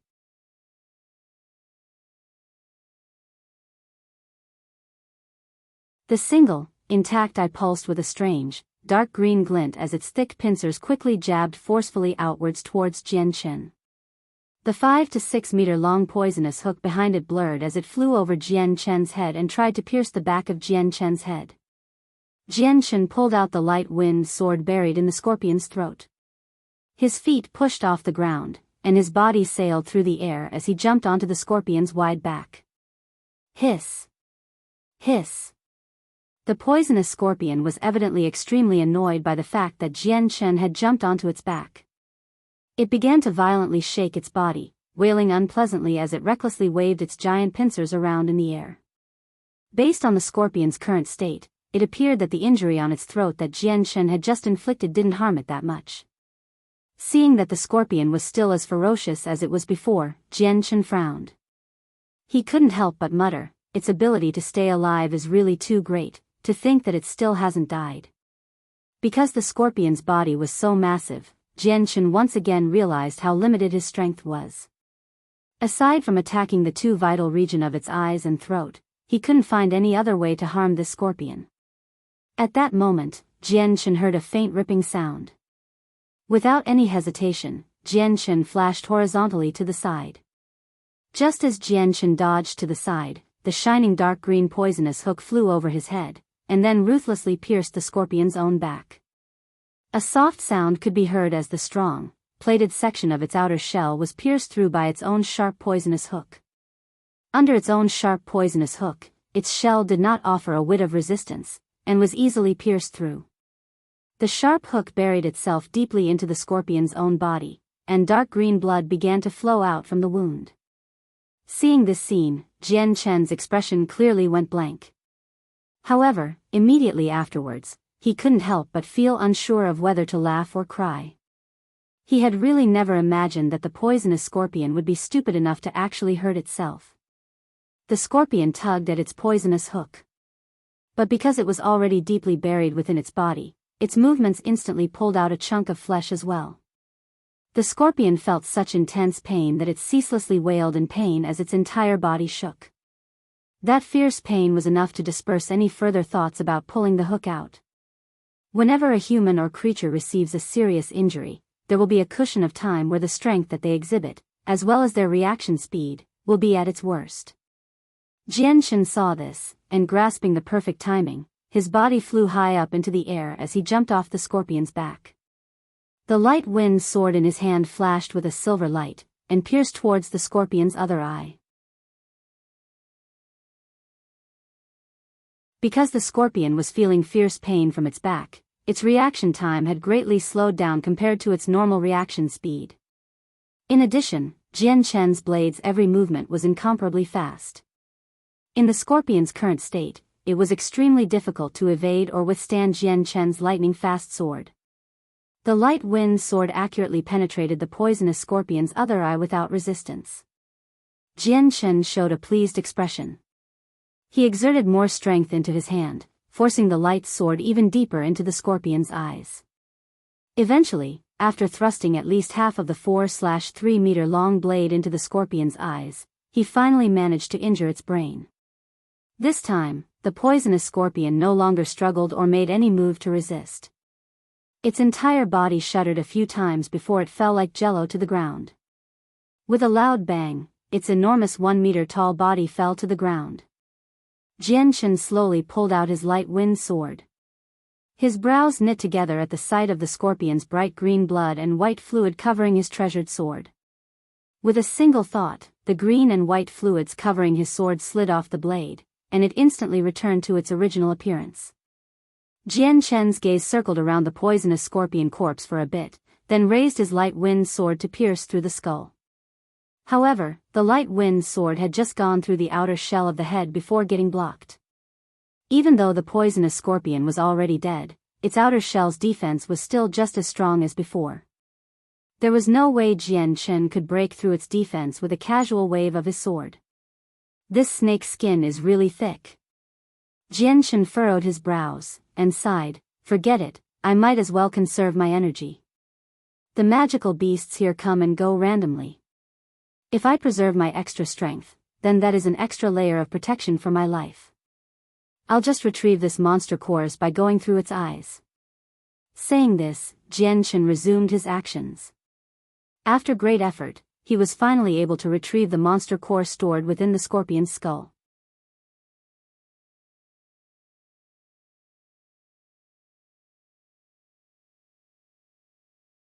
Chapter 87, Surviving in the Mountain Range. Looking at the thumb-sized monster core, Jianghu couldn't help but smile. It really was a Class 2 monster core. Look at the purity of the energy inside. Not only that, this Class 2 monster core is much better than the ones I found at Kargath Academy. It really is true that the magical beasts in the Magical Beast Mountain Range are stronger than the ones in the Kargath forests.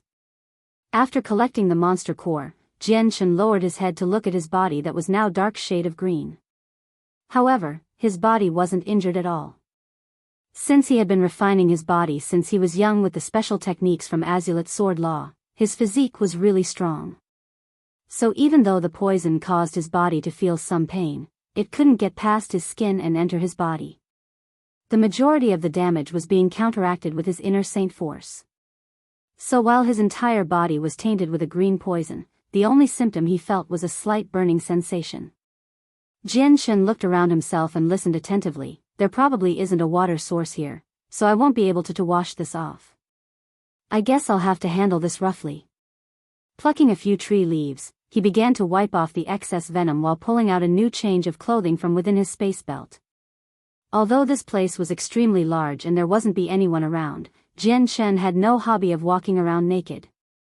After changing his clothes, Jianghu walked away from where the carcass of the scorpion lay without a care at all for it.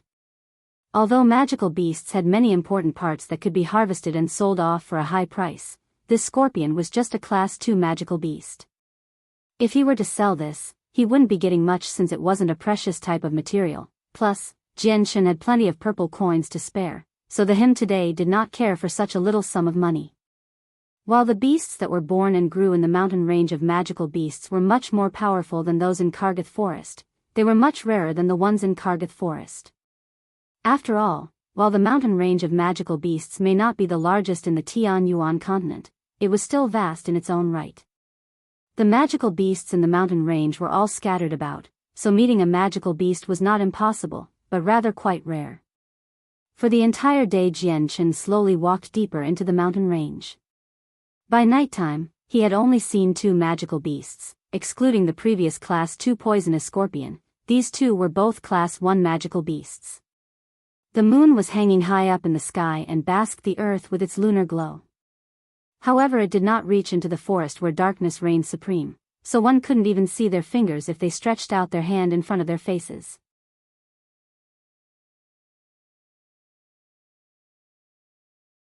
With the abundant amount of leaves covering the forest, the weak lunar lights wouldn't be able to penetrate through onto the ground below.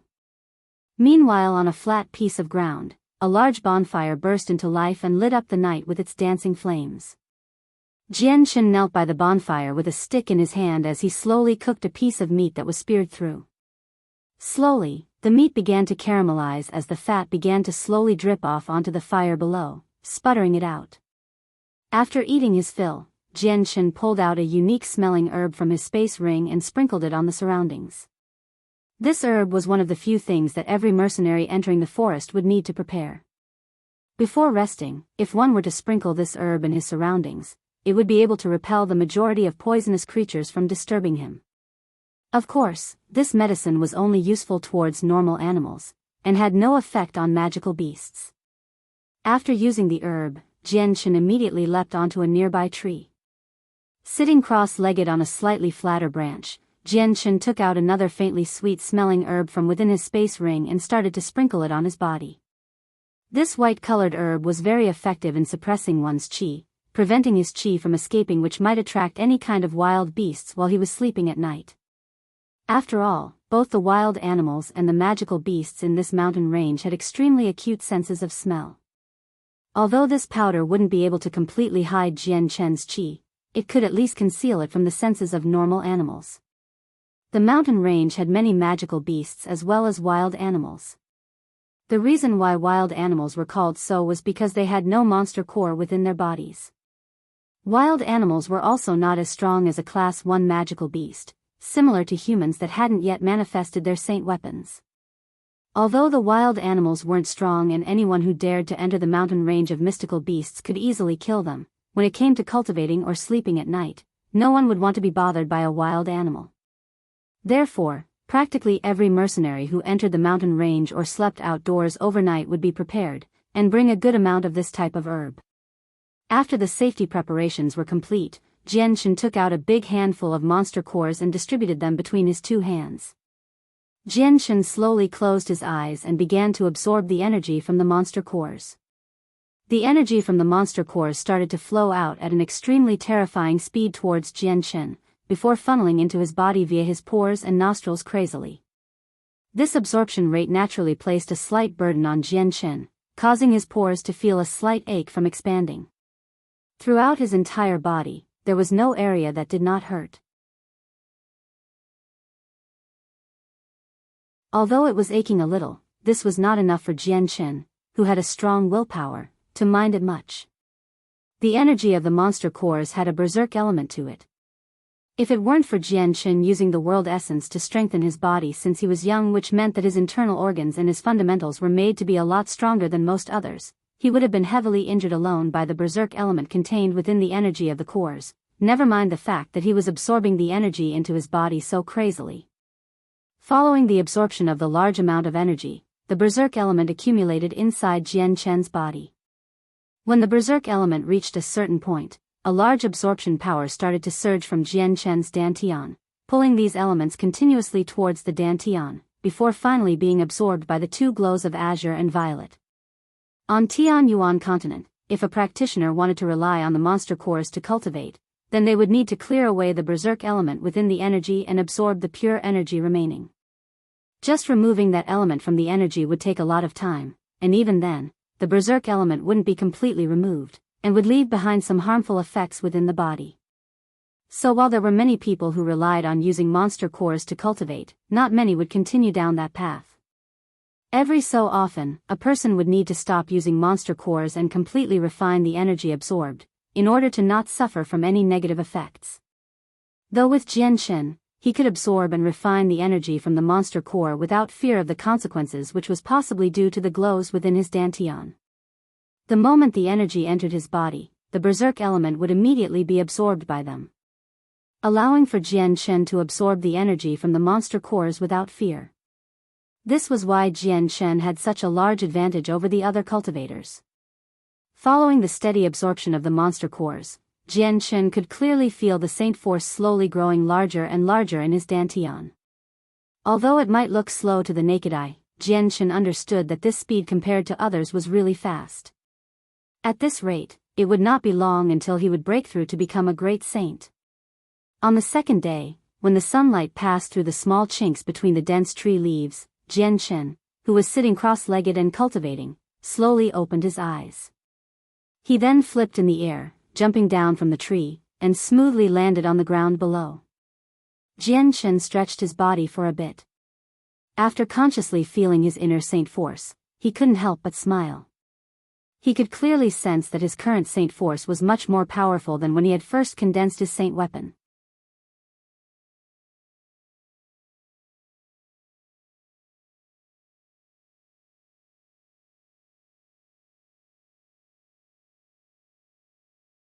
Chapter 88, Great Saint Ho. Suddenly, the loud growl of the panther-like magical beast was heard. It leapt into the air with such force that its paw print was visibly imprinted on the ground, as its entirely black body transformed into a black shadow that shot towards the youth 10 meters away. While in midair, the black panther began to open its large jaw that revealed its sharp teeth that could fill a person's heart with dread. The youth smiled coldly as the silver-white sword within his hand started to emit a faint white glow. With a single slash, the sword tip flew towards the Black Panther's opened mouth. The sword was traveling extremely fast, just like a flash of lightning. However, the Black Panther's reaction was very fast, so when the sword reached its jaws, the Black Panther tilted its head to the side, barely dodging the incoming attack. However, the sword was still traveling too fast to be evaded completely, so it grazed its head. It left a very noticeable wound on the Black Panther's shaggy head. However, the Black Panther's speed did not slow down at all. Maintaining its previous speed, it shot towards the youth in front of it. The corners of the youth's mouth tilted upwards, as if revealing a mocking expression. His eyes radiated a flash of killing intent. Hoisting the sword in his right hand, he immediately stabbed towards the Black Panther once more. This speed was faster than before, almost bordering the inconceivable. The Black Panther wasn't able to dodge the sword this time, and so the sword speared through its throat before it could even react. Due to the panther's momentum, the sword in its throat penetrated even more deeply. The sword only stopped after it was completely buried in the panther's throat up to its hilt. The other side of the sword was already covered in blood as it pierced through the back of the panther's neck. Blood started to drip from the inclined sword onto the back of the Black Panther. The youth slowly pulled out his sword from the Black Panther. Afterwards, the blood on the sword strangely started to gather at the tip of the sword, and drip onto the ground. In the blink of an eye, the originally bloody sword had regained its original bright luster. On the hilt of the sword were 2 words, Light Wind. This youth was Jian Shen, who was adventuring around the mountain range of magical beasts alone. Unknowingly, he had already stayed in the mountain range of magical beasts for a month. This whole month, Jian Shen had remained in the outskirts of the mountain range, not going deeper in or farther out. During this month, Jian Shen would explore the outskirts of the mountain range during the day, and cultivate during the night. During this period of time, he had focused primarily on improving his strength, unlike back in Changyang Mansion where he had to slow down his cultivation speed so that his performance wouldn't be too outstanding. Because of that, Jian Shen's strength had practically skyrocketed in the course of a month. He had already broken through from a peak saint to become a great saint. In this short month, Jian Shen went from a primary saint to a great saint. If this speed was to be found out by the public, then it would send a huge shockwave throughout the continent. This was because for any regular person, it would take 2 or 3 years to go from a primary saint to a great saint. Even geniuses would need around a year, so Jian Chen's frightening speed was unheard of. Unbeknownst to everyone else, he had already set a new record in the history of Tianyuan continent. But this would be a piece of history that would be buried deep, never to be heard about by anyone. Since he had broken through to the great saint level, Jian Chen's fighting strength had skyrocketed as well. The current him could easily hunt down a Class 2 magical beasts, and he had already set his sights on Class 3 magical beasts. The light wind sword dissected the Black Panther, before a blood-stained but white monster core came bouncing out, which was caught by Jian Chen. Jian Chen casually used a handful of grass to wipe the bloody monster core clean, even though he himself could care less about the amount of blood on it. Looking at the single core in his hand, Jian Chen smiled and murmured to himself, "My luck today is not that bad, I've collected 12 Class 2 monster cores already." After grabbing the core, Jian Chen didn't pay any further mind to the Black Panther's corpse and left the area. Jian Chen carefully trekked inside the mountain range. He was now a great saint, so it could be said that he was a lot stronger than before. However, he was in the mountain range of magical beasts, so he didn't dare to be careless. He knew clearly that while his position was currently in the outskirts of the mountain range, he would still be able to encounter some stronger magical beasts that came from the deeper parts of the mountain range, ones that Jian Chen currently wouldn't be able to handle. It could even be said that the current Jian Chen was very vigilant. Carefully looking around constantly, he had to be extra careful, especially with the hidden swamps since they were very hard to detect. From far away, the flatlands and swamps couldn't really be differentiated. But the moment one walked over a swamp, they would be devoured by it, and wouldn't be able to escape without another person's help. Right at this moment, Jian Chen's ear twitched. He began to shout with a great big smile, "Water, I can hear the sounds of water. There's water around here." Jian Chen immediately headed towards the direction of the water with great speed. Not too long after, Jian Chen passed through some tall weeds and finally reached a small stream. This creek was only 3 meters wide and wasn't too deep.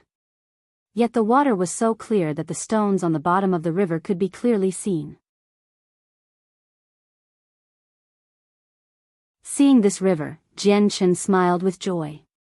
This was the first time he had come across a water source since entering the mountain range of magical beasts.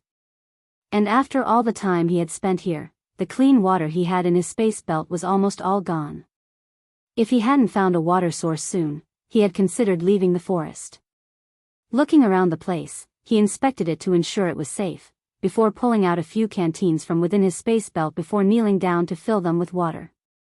After a few more canteens were filled, Jian Chen threw off his clothes and jumped into the stream to wash away the sweat he had built up on his body. Not even a few seconds after Jian Chen started to bathe, his face suddenly changed expression from a relaxed one to a battle-ready expression in an instant. Immediately leaping up into the air from the water, he materialized his light wind sword into his right hand, and stabbed downwards with it. You're tuning in to the Biyao's Wuxia Chronicles YouTube channel. Don't forget to subscribe and join us on this journey to catch the most captivating stories.